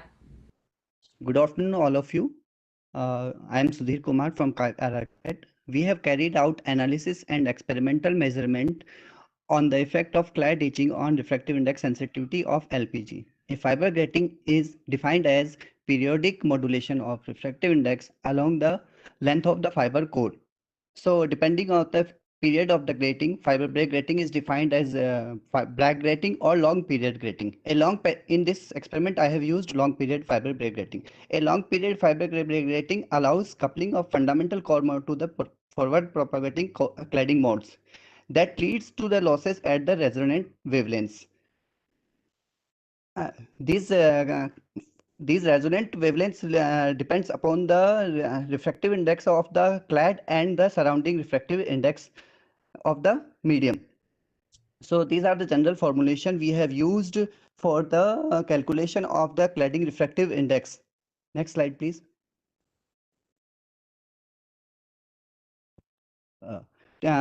These are the general formulation and parameters being used in the two-layer approximation, where cladding is used one layer and another is ambient medium. Here the cladding modes are guided by the cladding effective index and surrounding refractive index. So the cladding effective index depends upon the clad diameter as well as the refractive index of the surrounding refractive index. So when we change the surrounding refractive index, the theoretically calculated refractive index of clad will change it non-linearly. For the refractive index range 1.33 to 1.36, the change is lower compared to 1.37 to 1.40. So this will result in the reduction of resonant wavelength. From figure A, we can see that that resonant wavelength reduces non-linearly with surrounding refractive index. Here, black curve shows for the 125 micron clad diameter and another one, blue one, which is 110 micron clad diameter. The range for the 125 micron clad diameter is lesser than the 110 micrometer micron clad diameter. So these are the theoretical results which we have compared with the experimental data. These experimental data we have carried out on the LPG written using CVL laser, and this is the 300 micron period LPG.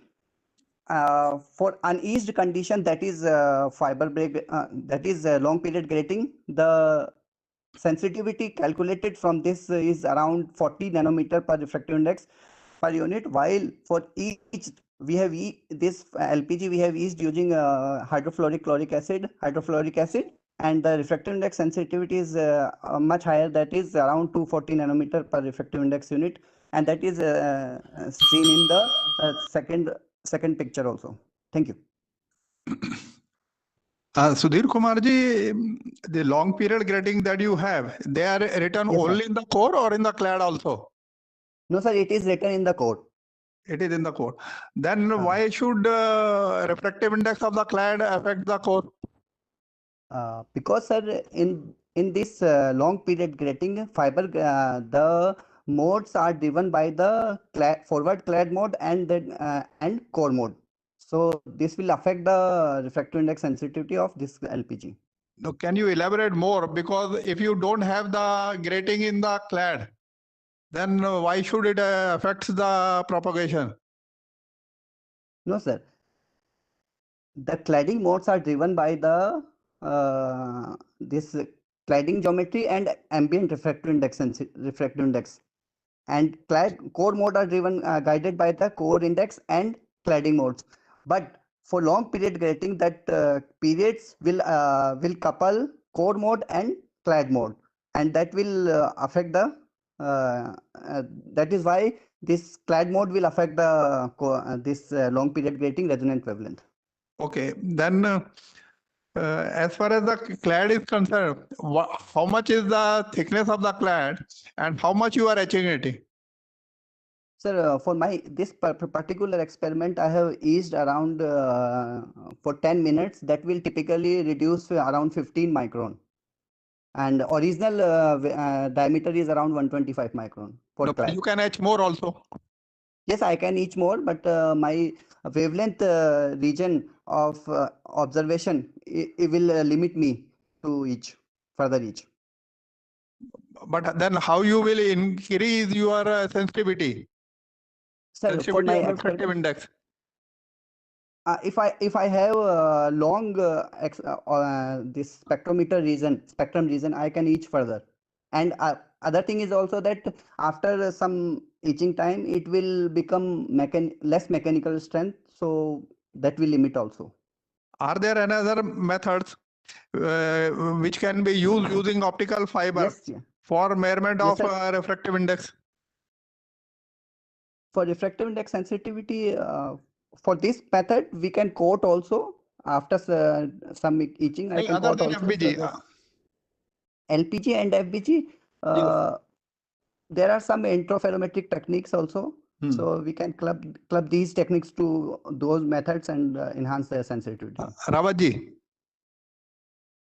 or Anirudh Kumar? It's okay. Okay, fine.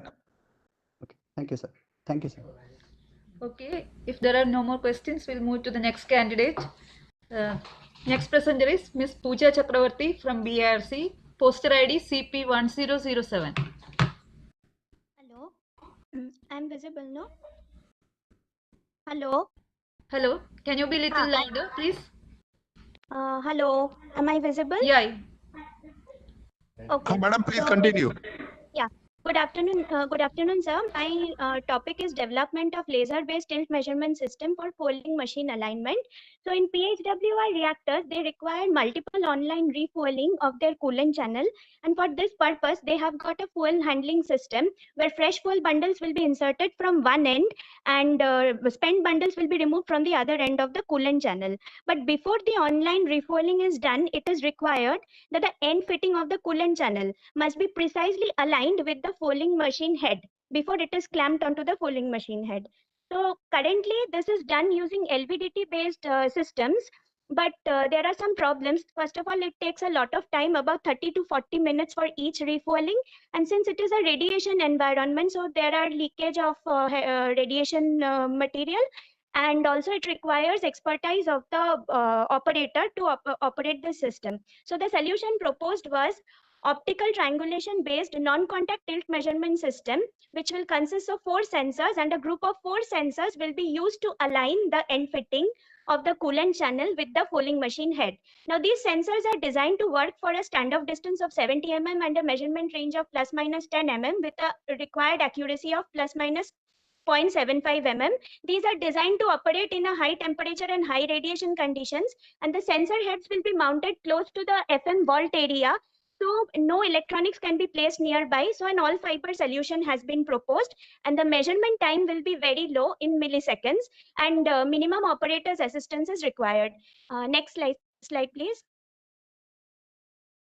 In the right side, we can see the principle of working. It is based on optical triangulation, and the working formula is delta is equal to delta, which is the target resolution, which is delta, which is the achievable resolution from the sensor design. It is given by small delta by m into tan theta, where small delta is the minimum detectable spot shift in the detector plane, m is the lens magnification factor, and theta is the triangulation angle. In the left side, we see the block diagram of the system developed. It consists of 4 sensors.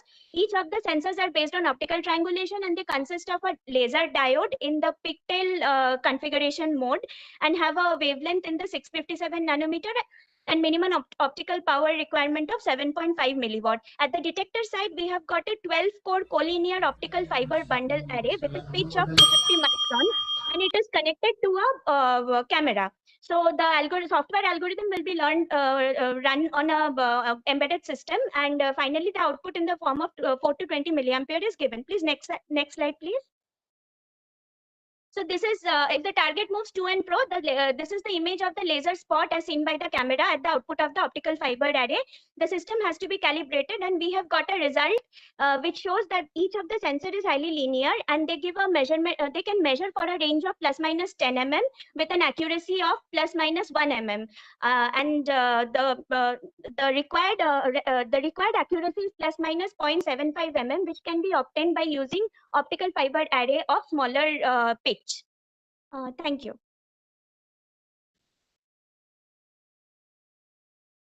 Madam, when you are measuring this tilt, where is the camera placed and where is the laser?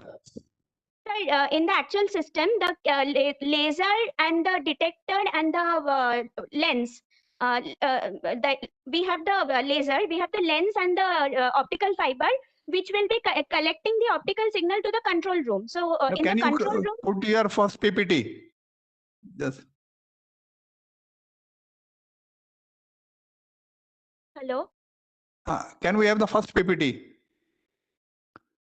So where you are putting the laser, where is the camera, and how you are measuring the tilt? Yes, sir.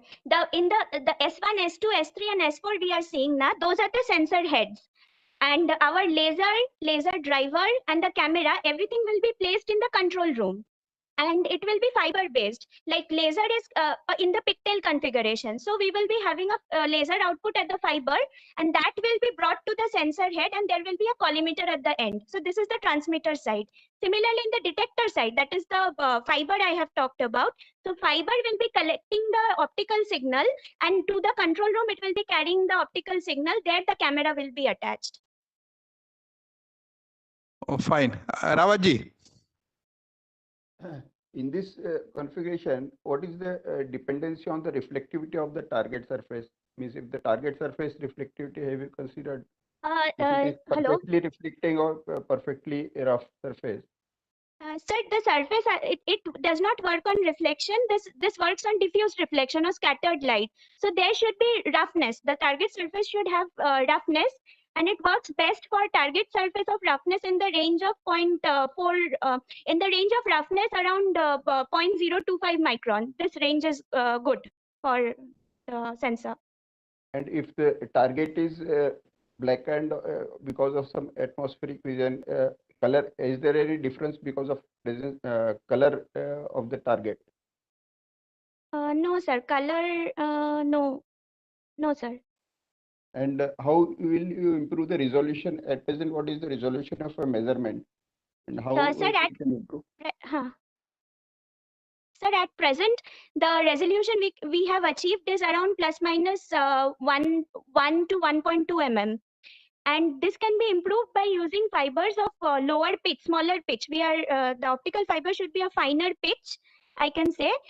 So now currently this system I have mentioned is 12 core fiber system, which has got a pitch of 250 micron. So if we can improve that, we can place more fibers. Pitch will get reduced around 150 micron, then that will give better resolution. So we can achieve half the resolution currently of what we are achieving. And are you using special algorithm for removing the noise in the image? Yes, sir. We have used a Fourier-based algorithm. So that is based on the shape. So it does not depend. This is done to reduce the dependency on the intensity profile of the distribution. Okay. Others can ask. So you have made the prototype, and final testing in the reactor is yet to be done. We have actually tested this system in the prototype of NPCL Tarapur facility. Okay. There we have seen the working, and currently it can achieve a target accuracy is not yet achieved. So we can achieve a accuracy up to plus minus 1 to 1.2 mm, but we have to reduce that to 0.75 mm. Okay, madam. Thank you. Okay, so we will just test the mic setting of Mr. Dr. Anirudh. Anirudh, Dr. Anirudh, can you just speak out?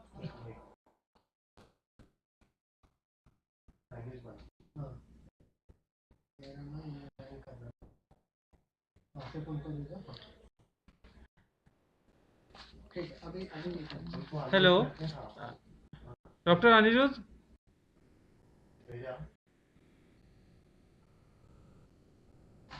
Hello, now could you hear me?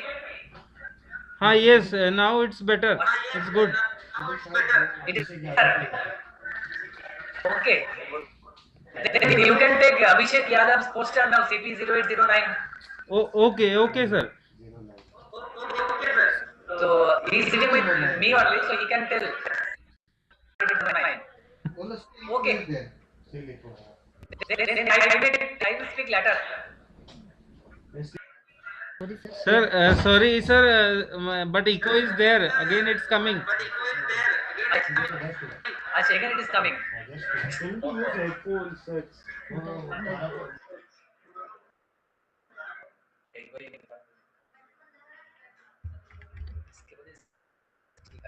Huh?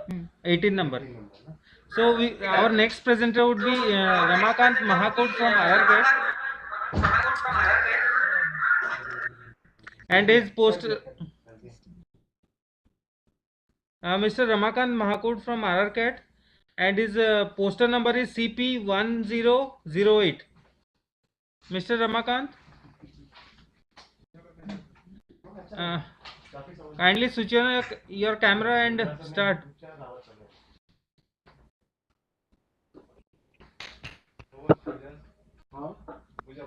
Yeah, it was okay. Only her slide could have been better. That could explain, where the camera was. You should have shown the camera, the fiber optic cable. Mr. Ramakant Mahakut, can you hear us? Camera position. Position किधर है? वो दिखा देता है ऐसा. तो we are not able to hear you. So that should have come on the.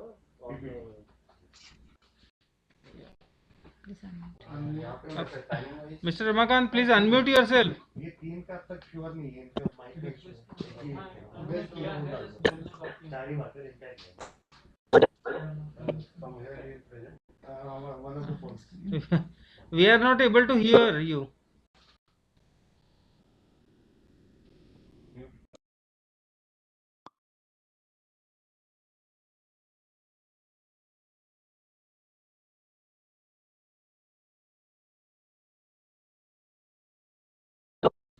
Mr. Ramakant, can you hear us? Speaker mute है.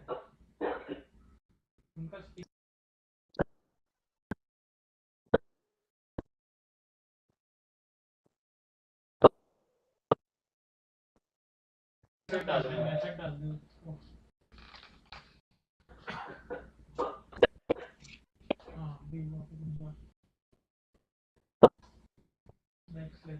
are not able to hear Mr. Ramakant.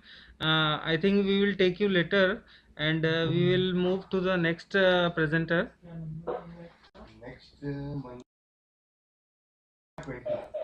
Acha, so our next presenter is Manohar Lal Sarma ji from RRCAT, and his poster number is CP1101.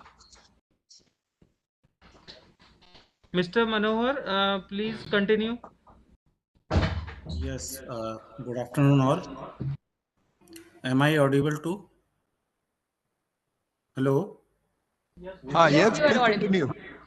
Okay, this is ML Sharma from Laser Technology Division, RRCAT.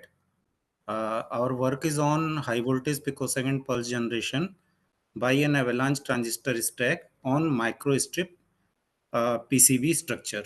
So the microstrip PCB structure is itself a key point of this design. Next slide, please.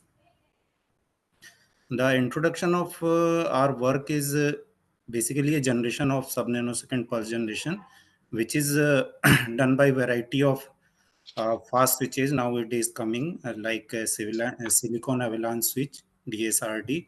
And one of the best and easily available is avalanche transistor. Since most of the references we have given in this paper, as per studies of these papers, avalanche transistor in the second breakdown mode provides very high, fast switching time. And by giving stacking of these transistors, we can get high voltage pulses with very fast. Am I audible to all? Yes, you are audible. Continue. Yeah, so sub-nanosecond pulse generation we have done by using a micro strip PCB design structure, on which we have designed a PCB with having distributed capacitance along this PCB design itself.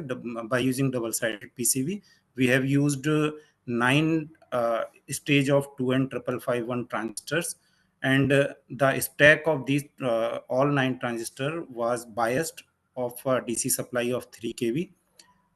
We got the switching time after triggering a single transistor out of that stack is around 225 picosecond, and it was measured using a bar commercial fast high voltage probe. And this generated high voltage pulse was delivered to a 50 ohm load, which was further monitored by using a 50 ohm commercial available. Hello. Next slide, please. So this is the typical setup of our avalanche transistor stack, which have a distributed capacitance from 0.9 PF to 9 PF from the lower to higher transistor of that switch stack. Image of that stack is given just side of that circuit diagram, and the measured waveform also shown on a LaCroix 4 GHz oscilloscope. We are planning to use this generated high voltage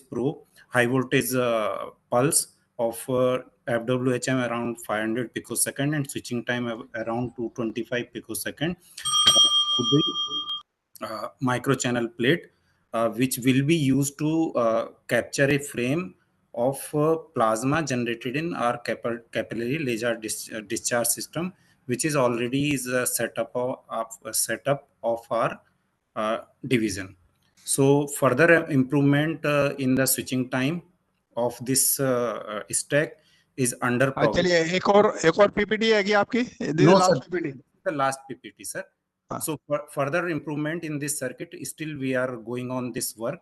So right now this is the work we have present. चलिए आप एक ये चीज बता दीजिए, in the mass bank circuit you get typical rise time of few nanoseconds. Yes, sir. And how you are getting the rise time which is about 225 picosecond?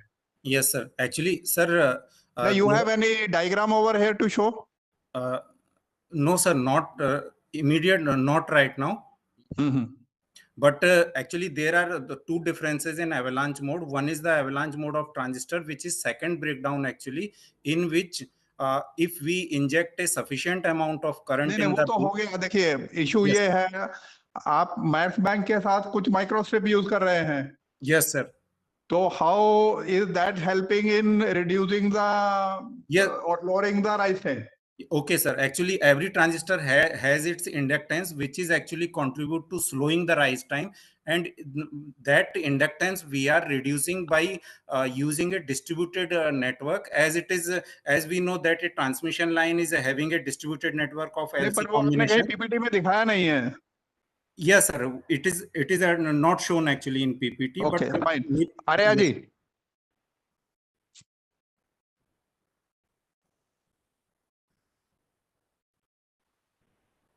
और रावत जी और Anirudh Kumar.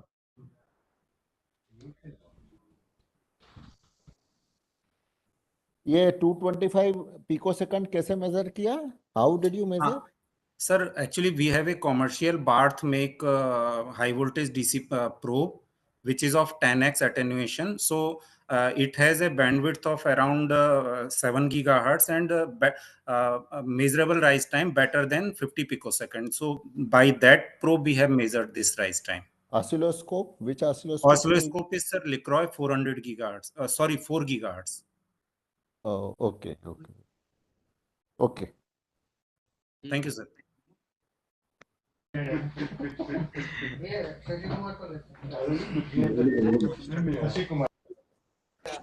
Next presenter is Mr. Shashi Kumar KK from ISRO with postal ID CP 1102.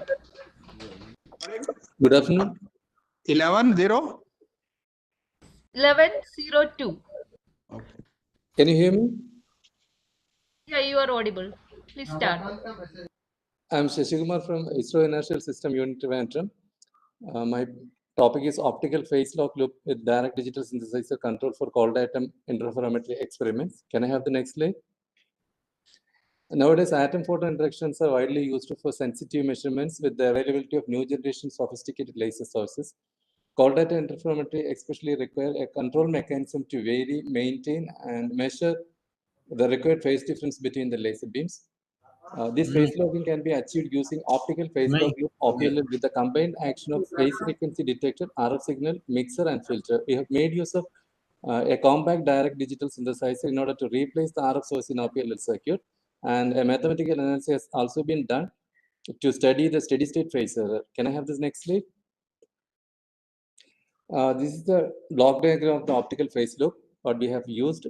Here on the right side, you can see the block diagram. On the block diagram itself, on the left side top, you can see there are two laser sources. One is the master and second one is the slave laser. We have to control the slave laser frequency. For that, we have used this optical phase lock loop technique. And this master laser and slave laser together fed to the photodetector. The photodetector gives an output which is exact difference between the master laser and slave laser, which is in the gigahertz range, that is fed to a PFD chip. PFD chip is a phase frequency discriminator chip. Actually, this phase frequency discriminator chip is fed, connected with, fed with another RF source.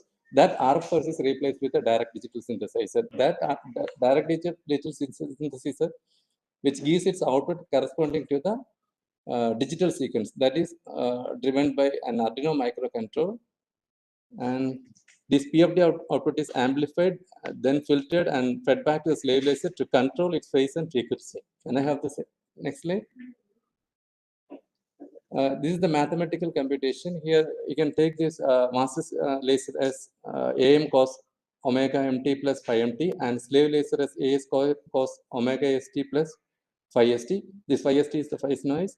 And this signal, after signal gets mixed in the photodetector, and that photodetector output is Km, KPD, RF, ARF sine omega m minus omega s plus omega R of t. This ARF sine omega R of t is the RF frequency that we have fed into the phase frequency discriminator. And after having this, we get an output which is proportional to the variation of the slave laser frequency that is fed to the laser slave laser to control its frequency. And after having mathematical computation, we got the steady state phasor as sine inverse of delta omega f divided by KDC. And what we have understood is actually by controlling the varying the KDC, we can change the steady state. As we go on increasing the KDC, we can reduce the steady state phasor. And coming to the results, actually, an OPL circuitry has been designed and studied the feasibility of using DDS as an RF source. That has been done. The advantage of compact nature of the external controllability of DDS modules can be exploited in miniaturized cold atom experiments, and a detailed mathematical analysis been carried out on the working of OPLL and to reduce the steady state phase or to achieve the phase locking condition.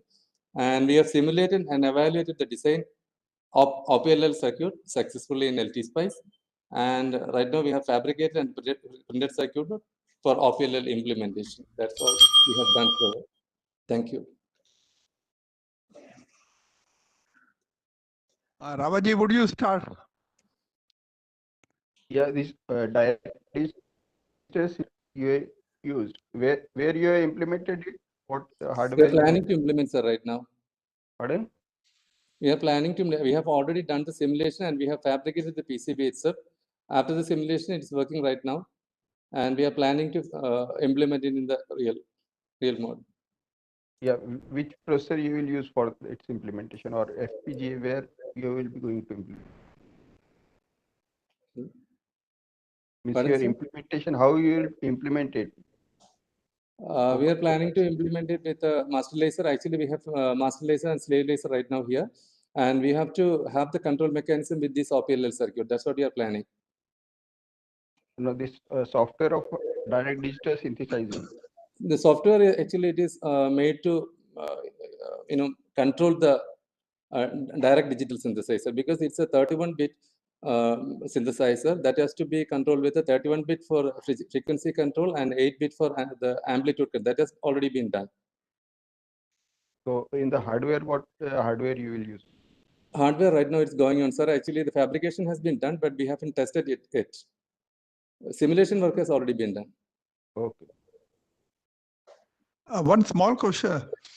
Why you require phase lock Raman beams? Actually, this Raman beam should be phase locked to have the, because in the output is the phase measurement. So this. No, the question is why you want Raman beams? Why not you take a laser diode, whatever the wavelength is coming, you use that for the phase locking? Actually, Raman beams should be phase locked to have the proper interferometry experiment. We need this Raman beams. No, that's what I am not able to appreciate your point. That suppose you choose some wavelength, 693 or 655, whatever some wavelength is there. Why you have to Raman shift it for phase locking? Phase tunability is needed. Between two Raman beams, we have to make some phase difference, so that we have to control the phase in a minute level. So that we need a phase control. No, but you can have a tunable diode lasers, no? Still, some phase difference will be coming, because if we are using two different diode lasers, the phase will not match. So in between one reference is needed. Or this. Fine. Okay. Okay. Thanks. Thank you, sir. So we will move to the next one, Mr. Ramakant Thakur. So can you hear us now? I am able to hear you. Are you hearing me? Yes, you are clear and loud. And you may start, please. Okay, sir. Number also, which? The number is CP1008. Fine. Good afternoon, sir. My work is related to inscription of fiber grating fabric interferometer in single mode photosensitive fiber by 250 nanometer UV radiation. A fiber grating is a refractive index modulation in a small segment of fiber core. These fiber gratings act as narrow band reflectors. FBG spectrum is sensitive to external perturbations such as temperature, strain, pressure, etc. So these FBGs are used as sensing elements, which have advantage of remote sensing, immunity to electromagnetic noise, etc. and fast response, multiplexing capability. So the resolution of FBG sensor is affected by spectrum bandwidth and slope thickness of the reflection spectrum. So a narrower bandwidth with a steeper slope gives a good resolution. So to improve the resolution, we can use Fabry-Perot FBG Fabry-Perot interferometer, which gives narrow band spectrum. Sir, next slide, please. Next slide. Okay, thank you, sir.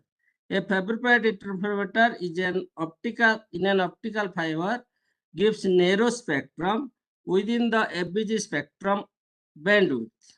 Fabry-Perot interferometer is made by two identical FBGs written in the same fiber with a small separation between them. The transmission function of FBG Fabry-Perot Etalon is caused by multiple beam interference between two Bragg reflectors. The narrow peaks of FBG Etalon shift in the same manner as that of Bragg wavelength. However, because of the narrow spectrum, we can improve the resolution. So we are writing fiber Bragg ratings using frequency converter copper vapor laser regularly, using exploiting the photosensitivity of the fiber. So in this study, we have written fiber Bragg ratings Fabry-Perot interferometer figure 4. Shows a FBG FPI spectrum having grating length 2 mm and separation between grating length 4 mm. And for comparison, if you increase the separation to 10 mm, then we get more number of transmission peaks. So figure 6 shows how the FSR changes with the spacing between two gratings. So next slide, please. So Fabry-Perot using this laser, we using this Fabry-Perot interferometer, we have also tested the strain sensitivity, and we got 1.2 picometer per degree centigrade with a resolution of 100 microstrain. Thank you, sir. Makuji, when you have this Fabry-Perot, you get a series of bright and dark fringes. But in your case, in like the last PPT, you are getting only 2 fringes. Sir, it depends upon the FBG spectrum bandwidth initially and the spacing between them. If you write gratings, short gratings, we get a larger spectrum bandwidth, and within the larger spectrum bandwidth, we get the different peaks that will be decided by the spacing between two gratings. So that's fine. But if you get only 2 fringes, then will it be of any practical use? Sir, we can increase these fringes also by increase the spacing between two gratings. No, but when you increase the number of fringes in the next plot, the total maximum to minimum was very poor. Sir, if you are able to identify the peaks, and it is the bandwidth of each peak is of the order of 100 picometer, we can increase its resolution. So it is, we are not measuring the intensity, we are measuring the wavelength. Okay, final question from my side. When you are made the strain sensor, how is this sensitivity compared with the sensitivity with the normal FBG? Sir, sensitivity will remain same. It is the resolution which can be improved. minimum, suppose a normal FBG we are able to measure 200 microston in minimum. Using this we can bring this resolution downwards of the order of मान लीजिए 100 picometer, 100 microston. So it is not sensitive, it is about the minimum resolution. Rawatji. Whether by making a fabric pair with the two FBG, are you reducing the temperature range for which it can be used? Sir, it can be used. It is a normal जो एक normal FBG function करता है, the FBG उसी को measure कर सकता है with a higher resolution. What is the increase in resolution? To increase of resolution is of the order of 50% for 2 peaks. If I make 3 or 4 peaks, I can increase further also. For a normal FBG, the bandwidth is of the order of 0.4 nanometer. If I can make the sharper peak of 0.1 nanometer, then I can increase it 4 times. So the line width is narrowness is increased by 4 times. Yes, sir. So identification of peak by the spectrum analyzer is the important thing. If it is broader, then identification of peak will be difficult. If it is shorter, then identify peak will be easier. But then if multiple FBG are to be inscribed on same fiber, then this scheme can be used at multiple Sir, Italian is made by two mirrors. So if I make it multiple mirrors, I have to study it, how it evolves. I have not tried that. So shall we move to next? Yes. Next candidate is Yogesh Sahu from RRCAT, and the poster ID is CP1105. Good afternoon, everyone. I am Yogesh Sahu from RRCAT Indore. यह presentation PXIe based control system पर है जो कि physics prototype के लिए develop किया गया है. इसमें ND ग्लास लेजर एम्पलीफायर की 9 पावर सप्लाई तथा एक ऑसिलेटर को कंट्रोल किया गया है. यह एक मोपा बेस्ड सेटअप है जिसमें कि एक low energy single beam ND glass laser oscillator है जिसकी पंपिंग लेजर डायोड से की जाती है तथा इसमें 9 numbers flash lamp pumped ND glass rod तथा डिस्क लेजर एम्पलीफायर हैं. इन एम्पलीफायर की ऑप्टिकल पंपिंग के लिए फ्लैश लैम्प की रिक्वायरमेंट रहती है. इन फ्लैश लैम्प के लिए पावर सप्लाई को सेट वोल्टेज पर चार्ज करके सिंक्रोनसली डिस्चार्ज करना पड़ता है. कंट्रोल सिस्टम का एप्लीकेशन सॉफ्टवेयर GUI LabVIEW पर आधारित है. Next slide please. ये फिजिक्स प्रोटोटाइप लेजर का ब्लॉक डायग्राम है जिसमें आप देख सकते हैं कि एक PXIe कंट्रोलर, इंटरफेस यूनिट, एक लेजर ऑसिलेटर, एक diode pump amplifier, 3 pre amplifier तथा 6 डिस्क एम्पलीफायर पावर सप्लाई हैं जो कि मैक्सिमम 10 kV तक चार्ज होती हैं. इसका टाइमिंग डायग्राम पिक्चर में दर्शाया गया है. इन पावर सप्लाई को कंट्रोल करने के लिए यह कंट्रोल सिग्नल जनरेट करते हैं. वो इस प्रकार हैं. चार्ज, यह सिग्नल पावर सप्लाई में मौजूद हाई वोल्टेज कैप्चर बैंक को सेट वोल्टेज तक चार्ज करता है तथा इसमें लगने वाला टाइम 1 से 2 मिनट का है. इसके साथ ही एक्सटर्नल ट्रिगर पल्स जनरेट होती है जो कि ऑसिलेटर को वार्म अप करती है. इसकी मैक्सिमम रिपीटेशन रेट 10 हर्ट्ज है. ट्रिगर ऑन, यह सिग्नल डिस्चार्ज सर्किट को 3 सेकंड के लिए एनर्जाइज करता है. प्री पल्स फायर, इसके द्वारा फ्लैश लैम्प में लो एनर्जी प्लेन आयोनाइजेशन करते हैं. मैन फायर, इसके द्वारा कैप्चर बैंक में स्टोर एनर्जी से फ्लैश लैम्प में हाई एनर्जी डिस्चार्ज करते हैं.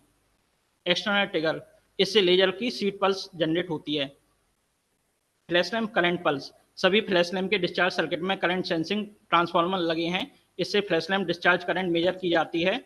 External trigger pulse, pre fire pulse, man pulse user defined delay के साथ जनरेट होती हैं जो कि typically 1480 microsecond, 700 microsecond and 360 microsecond है. यह डिले मैक्सिमम 5 मिलीसेकंड तक व 1 माइक्रोसेकंड के रिजोल्यूशन में सेट कर सकते हैं. Next slide please. ये हमारा एक्चुअल कंट्रोल सिस्टम का फोटोग्राफ है.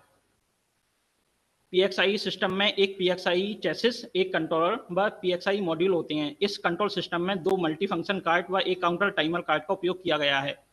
मल्टीफंक्शन कार्ड के डिजिटल आउटपुट चैनल से पावर सप्लाई को कंट्रोल करते हैं व फीडबैक वोल्टेज एवं करंट पल्स को मेजर करने के लिए एनालॉग इनपुट चैनल का उपयोग किया गया है। टाइमिंग सिंक्रोनाइजेशन पल्सेस को जनरेट करने के लिए काउंटर मॉड्यूल का उपयोग किया गया है। LabVIEW बेस्ड GUI में user data entry operation, monitoring, configuration, data acquisition, analysis, report generation इत्यादि कर सकता है।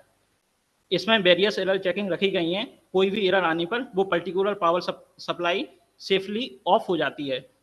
PXI सिस्टम में इंडस्ट्री स्टैंडर्ड पर आधारित है और इसमें EMI नॉइस के प्रति गुड इम्यूनिटी देखी गई है। इस लेजर से अब तक 40 जूल एनर्जी प्राप्त कर ली गई है, जिसे और अधिक करने के प्रयास किए जा रहे हैं। धन्यवाद।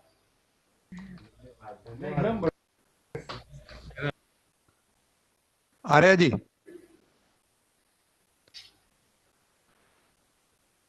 Yes sir. ये जो आपका अभी कंट्रोल सिस्टम है, पिछले कंट्रोल सिस्टम से क्या एडवांटेज दे रहा है उसमें? सर मैं समझ नहीं पाया, सर एक बार और कहेंगे? ये PXI क्यों यूज किया आपने? अच्छा सर, हमें नंबर ऑफ टाइमिंग और सिंक्रोनाइजेशन पल्स चाहिए थी, जिसके लिए हमने इसको यूज किया है। और हमें करंट पल्स डिटेक्ट करने के लिए हाई सैंपलिंग रेट की एनालॉग इनपुट चैनल की आवश्यकता थी, तो इसलिए हमने इसको यूज किया है। सैंपलिंग रेट कितना है उसका आपके मॉड्यूल का? सर हमारे इसमें 60 जो PXI कार्ड लगा हुआ है वो है NI का 6363। इसमें 32 एक कार्ड में 32 एनालॉग इनपुट हैं। अगर हम सभी चैनल को ऑन करते हैं तो वो 31 किलोहर्ट्ज तक सैंपलिंग रेट दे देता है। और आपकी पल्स विड्थ कितनी है? पल्स है हमारी सर 400 माइक्रोसेकंड, जो करंट फ्लैश टाइम की डिस्चार्ज करंट पल्स है। तो 31 किलोहर्ट्ज से यस सर। ये जो 31 किलोहर्ट्ज से आपकी ये जो डिस्चार्ज जो माइक्रोसेकंड कैसे डिटेक्ट कर लेते हैं? सर एक्चुअली अगर हम इसका बैंडविड्थ निकालेंगे, इसका हम अगर पल्स का राइज टाइम निकालेंगे ना, तो सर ये 100 माइक्रोसेकंड के लगभग पे निकलता है। और अगर हम जैसे सैंपलिंग उससे देखेंगे तो 3.5 किलोहर्ट्ज पे हमारा सैंपल आ सकता है। तो हमने इसको 10 टाइम्स ज़्यादा लिया है सही पल्स बनाने के लिए। ठीक है, इसको एक बार चेक कर लेना। ठीक है, ओके। हेलो। ठीक है sir. Hello. Yes sir. Okay. हाँ, ये आपने PXI बेस्ड सिस्टम यूज किया है? हाँ सर। PXI बेस्ड सिस्टम थोड़ा कॉस्टली रहता है। एक Yes, sir. Industrial PCB use कर सकते थे ना आप, क्योंकि आपका टाइमिंग रिक्वायरमेंट तो इतना क्रिटिकल नहीं है। सर ये हमारा फिजिक्स, ये हमारा जो सेटअप है फिजिक्स प्रोटोटाइप, एक्चुअली ये 1 किलो जो लेयर के पहले टेस्टिंग करने के लिए बनाया गया है। तो जिसमें कैविटी की टेस्टिंग करते हैं और फिजिक्स साइड से जो जियोमेट्री है उसकी टेस्टिंग करते हैं। तो सर इसमें नंबर ऑफ स्टेजें कम ज़्यादा हो सकती हैं, इसलिए हमने इसको यूज किया है। और इसमें फर्दर एक्सटेंशन के चांस हैं सर। वो तो आप इंडस्ट्रियल PCB कोई चेसिस यूज करते तो कर सकते थे ना। सर एक्चुअली इसमें PXI एक्चुअली इसमें टाइमिंग एवं सिंक्रोनाइजेशन के लिए अच्छा है सर ये। और ये इसके नॉइस इम्यून ये बहुत अच्छा है सर। ये इसकी नॉइस इम्यूनिटी माइक्रो कंट्रोलर से और PC से बेटर है सर। एक्चुअली हमारा जो फ्लैश लैम्प में जैसे एनर्जी डिस्चार्ज करते हैं तो लगभग 32 kV की पल्स जनरेट होती है 1 माइक्रोसेकंड की, और 10 किलो एम्पियर करंट फ्लो होता है, तो बहुत ज़्यादा नॉइस जनरेट होती है। इसलिए हमने इसको यूज किया है और इससे हमें बेटर रिजल्ट भी मिले हैं सर। नहीं, इससे को कंपेयर किया अपने इंडस्ट्रियल PC से परफॉर्मेंस? सर इससे पहले हमारा सिस्टम माइक्रो कंट्रोलर बेस्ड था सर। सर हमने एक और सेटअप बनाया है जिससे हमने इसको कंपेयर किया है। ठीक है। Okay, we'll move to the next presenter. Madam, how many more presentations are left? 3 more presentations are left. Fine. Okay. 3 + 2 5. We don't know whether they will be one of them. Next presenter is Mr. Vikas Chiotia from BARC, poster ID CP0810.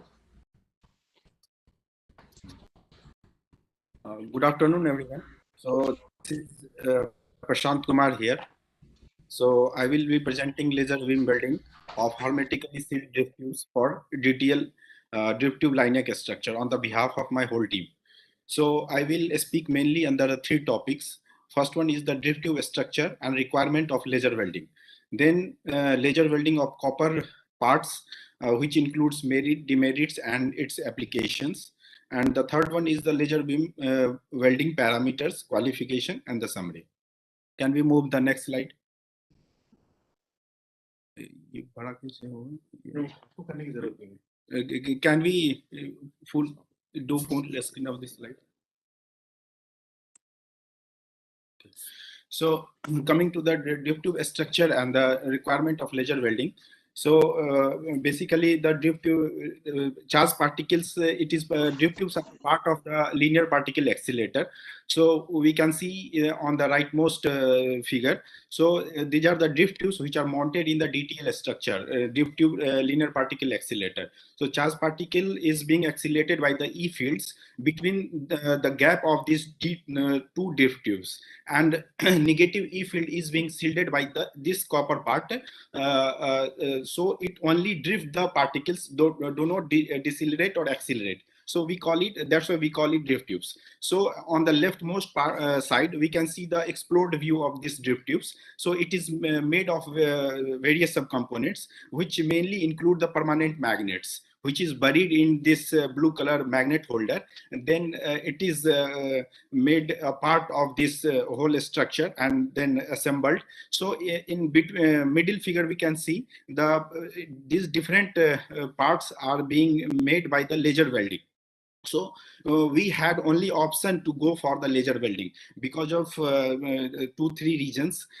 We had two viable options were there: electron beam welding and the vacuum bridging. So in electron beam welding, due to the presence of the permanent magnet, it deviates the electron beam, so it does not target our requirement. And then second thing, the vacuum bridging leads to the demagnetization of the permanent magnet, so which will decrease the focusing capacity of this drift tubes. So we had only option to go for the laser welding. Can we go for the next slide? So on the right part, it shows the schematic of this welding setup. So here ND-YAG laser was used, and then beam travels, and then it is being reflected by the mirror, and then with the help of focusing lens, it target the workpiece, which is mounted with the XY tables. And so there are three modes of laser welding here based on the power density. They are the conduction mode, transition keyhole mode, and the keyhole mode. So the 0.05 megawatt per centimeter square is the marking limit for the conduction welding, and between 0.5 and 1.5 it is transition keyhole mode, and beyond 1.5 it is keyhole mode. So we have used 57.8 megawatt per centimeter square average power for the peak power for the welding. So merits were laser welding with the copper parts were high concentrated heat source. So because of high thermal conductivity, concentrated heat source allow us to weld the copper parts, because a lot of heat will travel in other parts. Now, coming to the high power density, a small heat affected zone is created, which which does not the component for the larger deformation, and there is no contamination. So these are the merits which allow us to go for the laser welding. Demerits were accurately machined. As we saw in the previous slide, the mating parts should be made very accurately, so that the gap between the mating parts should not be larger than the spot size, beam size. Then high reflectivity of copper. So it also increases the power requirement for doing welding. So remedy was to make surface rough. So if we make the surface rough of the drift tubes, the electric field peaking will occur inside the. Please try to complete fast. Yes. So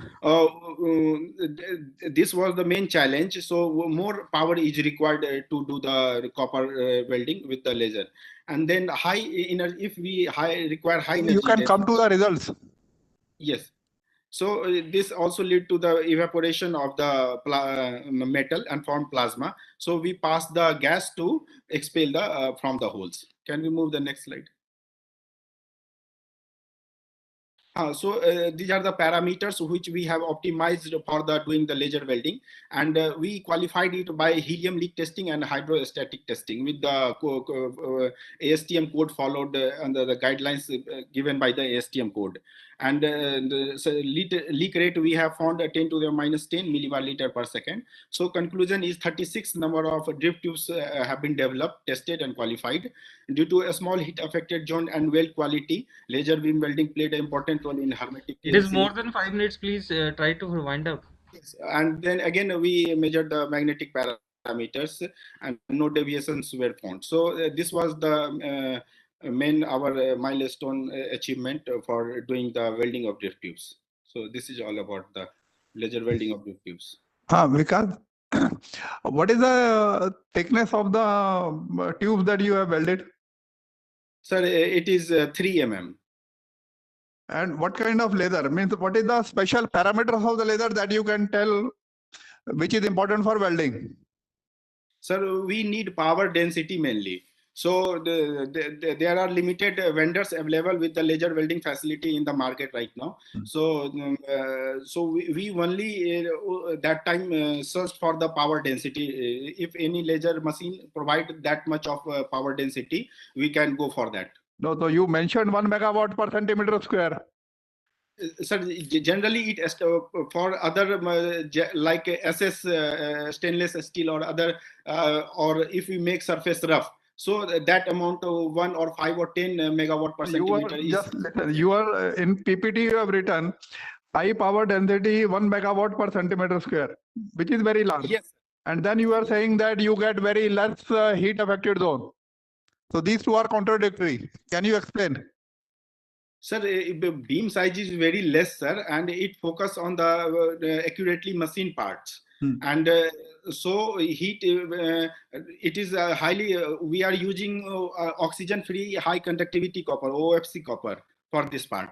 So the question is, the high power density is there, but despite that you are getting a small heat affected zone. Yes, because sir, it limit its density because very in a small area heat is being dissipated in a very small area. Suppose I give you a CW laser of 1 megawatt per centimeter square rather than the laser you are using. Will it be okay? Yes. Sir, it will not be okay. If it has energy of around 50 megawatt per centimeter square, then it will be okay, because copper we are using it. Its surface finish. See, is there any difference between CW laser and the pulse laser? That is the basic question. Sir, we have used the pulse laser. You have used, I know you have used the pulse laser, but instead of pulse laser, if you use a CW laser of same power, is there any problem? So that I have to look into. Sir. Okay. Other panelists. There is one question in the chat box from Dr. Aniruddha Kumar. How much penetration you could achieve? Sir, depth of penetration we have achieved 0.5 mm. No, but you said you have done up to 3 mm. No, the thickness of the mating part is 3 mm, but okay. we got the 0.5 mm thickness. Penetration was not done up to 3 mm. Yes, right. Okay, sir. okay. Okay, so let's move to the next presenter, Mr. Devranjan Das from BRC, and the poster number is CP1111. Good afternoon, everyone. My name is Devranjan. So I'll be talking about my work where we have developed a technique for online estimation of photon collection rate in a laser isotopic separation process specifically for the lanthanide separation, which has medical applications. Now you can see on the figure 1 shows a schematic of a typical LIS process. So basically the charge is evaporated using either resistive heating or electron beam heating, and the vapors thus generated are subjected to laser radiation of specific energy, which is same as the excitation energy of the targeted isotopes.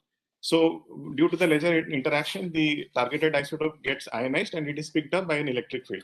So this is the basic process of LIS process. So on the right side, in figure 2, we can see a typical electric circuit that is used for ion extraction. So basically, a field is applied between the two collector plates, And then for the ion collection measurement, the ion current that is generated is passed through a shunt resistor, and the voltage thus generated is picked up by an oscilloscope through a blocking capacitor. Now, since the laser is pulsed, so the ion collection signal that we get is also pulsed. Now we have a personal computer which talks to the oscilloscope through a protocol called SCPI, Standard Commands for Personal Instruments, Standard Commands for Programmable Instruments. It talks to it and picks up the waveform from the oscilloscope. Now we process this waveform and then get the area under the curve of the ion collection signal to determine the total collection that takes place. Going to the next slide, please. So this on the figure 3, you can see a typical ion collection signal. So so this signal, when it is captured by the computer and it is filtered, you can see the signal on the right side. That is figure 4 shows the signal which is captured. Now our interest is to find the area under the curve, because the current time is gives us the total charge collection. So we are interested to find the area under the curve. So how do we do that? So the figure 5 gives the algorithm for that, and a Python program has been written to determine that area under the curve. Now for that, what we do is we find the peak magnitude here, and from the peak point we travel to the left side, and the zero crossing point is called left. And traveling to the right side, we get the right point. So what we are interested is the area under the curve between this left point and the right point. So this area is computed by the computer algorithm using a trapezoidal rule. And once this, can you go to the next slide? So once this area is available to us, this A here, we can compute the collection rate in terms of grams per hour. So the area under the curve is then multiplied by the pulse repetition frequency, and to convert it into per hour, the 3600 is multiplied. And then for the targeted ion, the M by C, the mass to charge ratio, is multiplied, and Na is the Avogadro's number. So with this, we are able to compute the collection rate in terms of grams per hour. So then we log in figure C, you can see the trend of the photon collection. So we log the photon collection rate with time. So this figure 6 shows the photon collection during a course of the experiment. So you can see that this is a very good, diagnostic tool because this signal gives us a complete idea of the health of the lasers and the health of the vapor system, and gives the complete health of the laser isotope separation process. So in this, you can see there is few dips. These dips have come because of the detuning of lasers at that point of time. Also, there's a gradual decrease in the ion collection. That is because of the decrease in the laser power during the course of the experiment.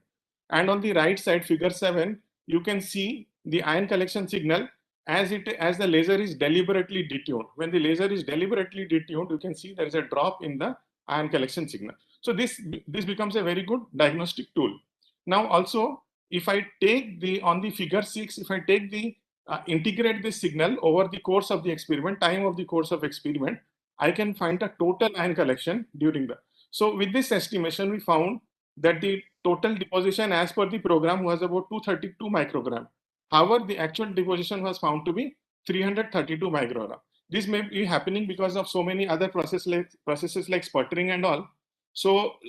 But if we have a few data sets, many data sets, then with the regression model, we'll be able to predict this data rate in future. So this, with sufficient data points and regression analysis, we'll be able to build a model. Sir, please try to complete fast. Yeah, we'll be able to predict the actual deposition based on this technique. Yeah, that's all. Thank you.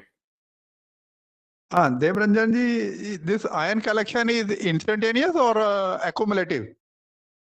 Sir, this is at a particular time shot. So I'm picking it at every one second. So when your ion collection rate is going down with time, that is because of? That is because of the laser power coming down during the course of the experiment. Fine. Ravaji. This integration you have done in the software, this can you done in the hardware? It can be done in the hardware, sir. And there is actually no time constraint as such, because I'm picking at a very slow rate every 1 second. This can be done, but the oscilloscope has all these facilities to do, and with the software we can easily do it. So and this can be ported on a web-based software, and it is easily accessible. So I think this is very easy to program, and Because if looks you out to do be in the hardware, then it will become very compact and small system. Oscilloscope and these no, things sir. cannot be required. Anyway, for seeing the signal during an experiment, we need an oscilloscope. So what happens is we just extract the Ethernet and take it to a PC. That's it. So no hardware as such is required. And what about the noise level which you are? Noise level, because we are using Ethernet. So and this signal is digital. The communication signal is digital. The noise margin is very good, so we don't see any problem as such. Okay. So next. Can we move to the next candidate, please? Yes. Next is Shyamal Mandal from SRM Institute of Science and Technology, poster ID CP1104. Ma'am, this is Harlan. Okay, you are presenting on behalf of him. Yes, no, ma'am, I am the presenting author actually. Okay. Okay, continue. Good evening, everyone. This is Harlan from SRM Institute of Science and Technology, Chennai. I'm going to present on. Little louder, please. I'm going to present on modeling of mode division multiplexing for a high capacity RO-FSO transmission system. Can you change the slide? Change it again. So this is my first presentation. Can you change it? So introduction to RO-FSO system. So the RO-FSO system holds the advantage of both a new generation FSO system as well as a radio over fiber technologies. So the radio over fiber is nothing but which has the ability to carry different RF subcarriers onto an optical carrier for the distribution over a fiber network. And we are dealing with free space optics, so obviously fading is an important factor. So to overcome the fading, we are going for orthogonal frequency division multiplexing, and OFDM is found to have like a robustness towards a dispersion, and we can also achieve a data rate of 40 GB per second. Can you change the next slide? Ma'am, can you? So these are the design and setup. So 40 GHz RF signal is modulated using a OFDM QAM modulator, and then it is optically modulated using an optical modulator. Here a spatial laser is used, and with the help of spatial light modulators, we can get different modes, and each mode is coupled with this RF, and then we combine the signals and then transmit over the free space optics range. And at the receiver end, we use SLMs to split the corresponding modes and then receive at the corresponding photo detectors. So by this, can you move to the next? Can you move to the next? This the simulation I have done using OptiSystem. So these are the simulation parameters I have used. Data rate of 20 Gbps, and the wavelength here used is 1550 nanometer, and laser power of 10 TVM.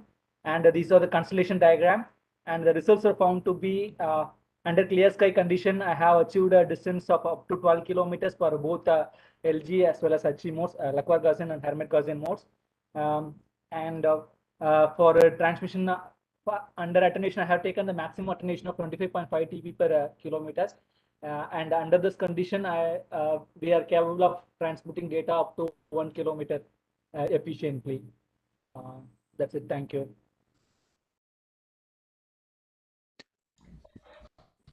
Mr. Harlan, you mentioned that the limit of your system is 20 gigabits per second over a range of 1 kilometer. From where this limit is coming? So by looking to the BERs and constellation diagrams, sir, taking consideration of the attenuation factor, like for heavy attenuation factors, taking fog, wind, like rain, etc., we can take into consideration. There we can limit. No, but attenuation you can always compensate by putting more amplifiers. That should not pose much limitation, especially when you are doing modeling. Yes, sir, we are doing modeling, sir, but this is a case of a free space optics, sir. We are dealing with the free space. So a lot of factors are there, sir. Actually, weather plays a crucial role, even though with the amplifiers, this is a line of sight technology, and also FSO is a line of sight technology.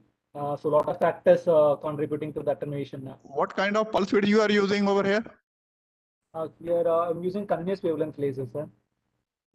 No, but continue when you see it is contradictory. One side you are saying continuous wave, and then you are talking of 20 gigabit per second. So see, when you are saying 20 gigabyte per second, your laser will be pulse. How it can be CW? My laser is a continuous wavelength laser, but I'm now modulating using a digital modulation mode, sir. I have using energy. That's what I'm coding. coming, because when you are modulating it, what is the pulse width you are getting, and as the pulses propagate, whether there'll be broadening in that. I was coming to that. Will that pose any limitation? Yes, sir. Seriously, yes, sir. It's a limitation actually, sir. But I'm just looking into the mode division multiplexing part, and that's it, sir. I'm into it, sir. Fine. Okay. Ravaji or Arayaji? Yeah. You are limiting the data rate to 20 gigabit per second. How have you reached this? Because in the atmosphere, what is the points which restrict the bandwidth? What is the cause of dispersion? So a lot of factors are there, sir, like a fog, water, means scattering is there, MEA scattering. Scattering will only lead to attenuation, but dispersion, because in fiber optic cable, the limitation of bandwidth is because of dispersion taking place. Yes, sir. In atmosphere, what are have you seen? What are the causes of dispersion? Sir, in atmosphere, what are the dispersion parameters you are asking, sir? Yeah. And generally Have you taking checked? about that. Yes, sir. I studied the different models like geometrical, like turbulence. What are the factors causing attenuation? But this dispersion, I thought. Because that will limit your bandwidth. Okay, sir. Okay. So I'll check it. Okay, others can take. Okay. We can go to the next candidate. Thank you, sir. We will just try. Dr. Anirudh, can you hear us? Abhishek, Dr. Anirudh.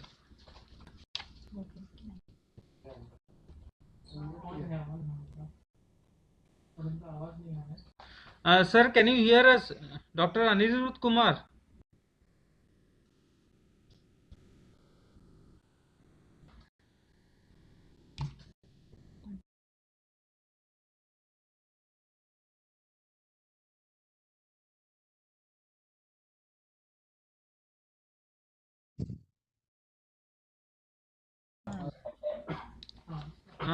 Sir, can you hear us?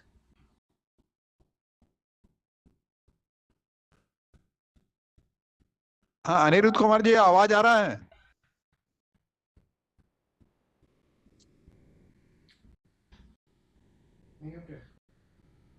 उन्होंने वहां से speaker mute किया है, अभी तो उनको सुनाई नहीं दे रहा है, हेडफोन चाहिए। हेडफोन चाहिए। So we are not able to hear you.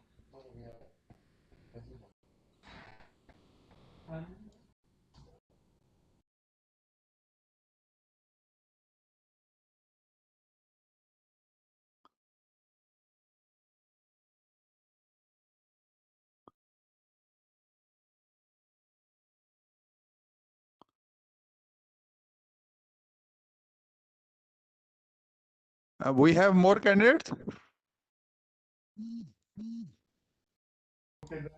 will wait for NLS-31. ठीक है. Sir, we don't have any more candidates now. Fine. So, Anirudh Kumar ji, maybe you can write in the chat box.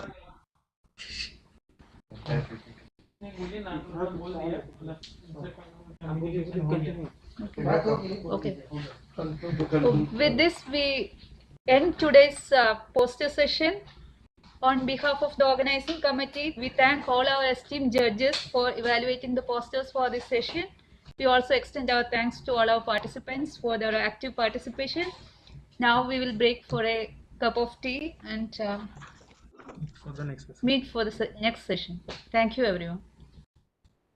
And thanks to all the speakers, judges, and the host. Thank you, everyone. Thank you, sir. Thank you, Okay, sir. thank you. And we are able to complete in time. Yeah. Yes, sir.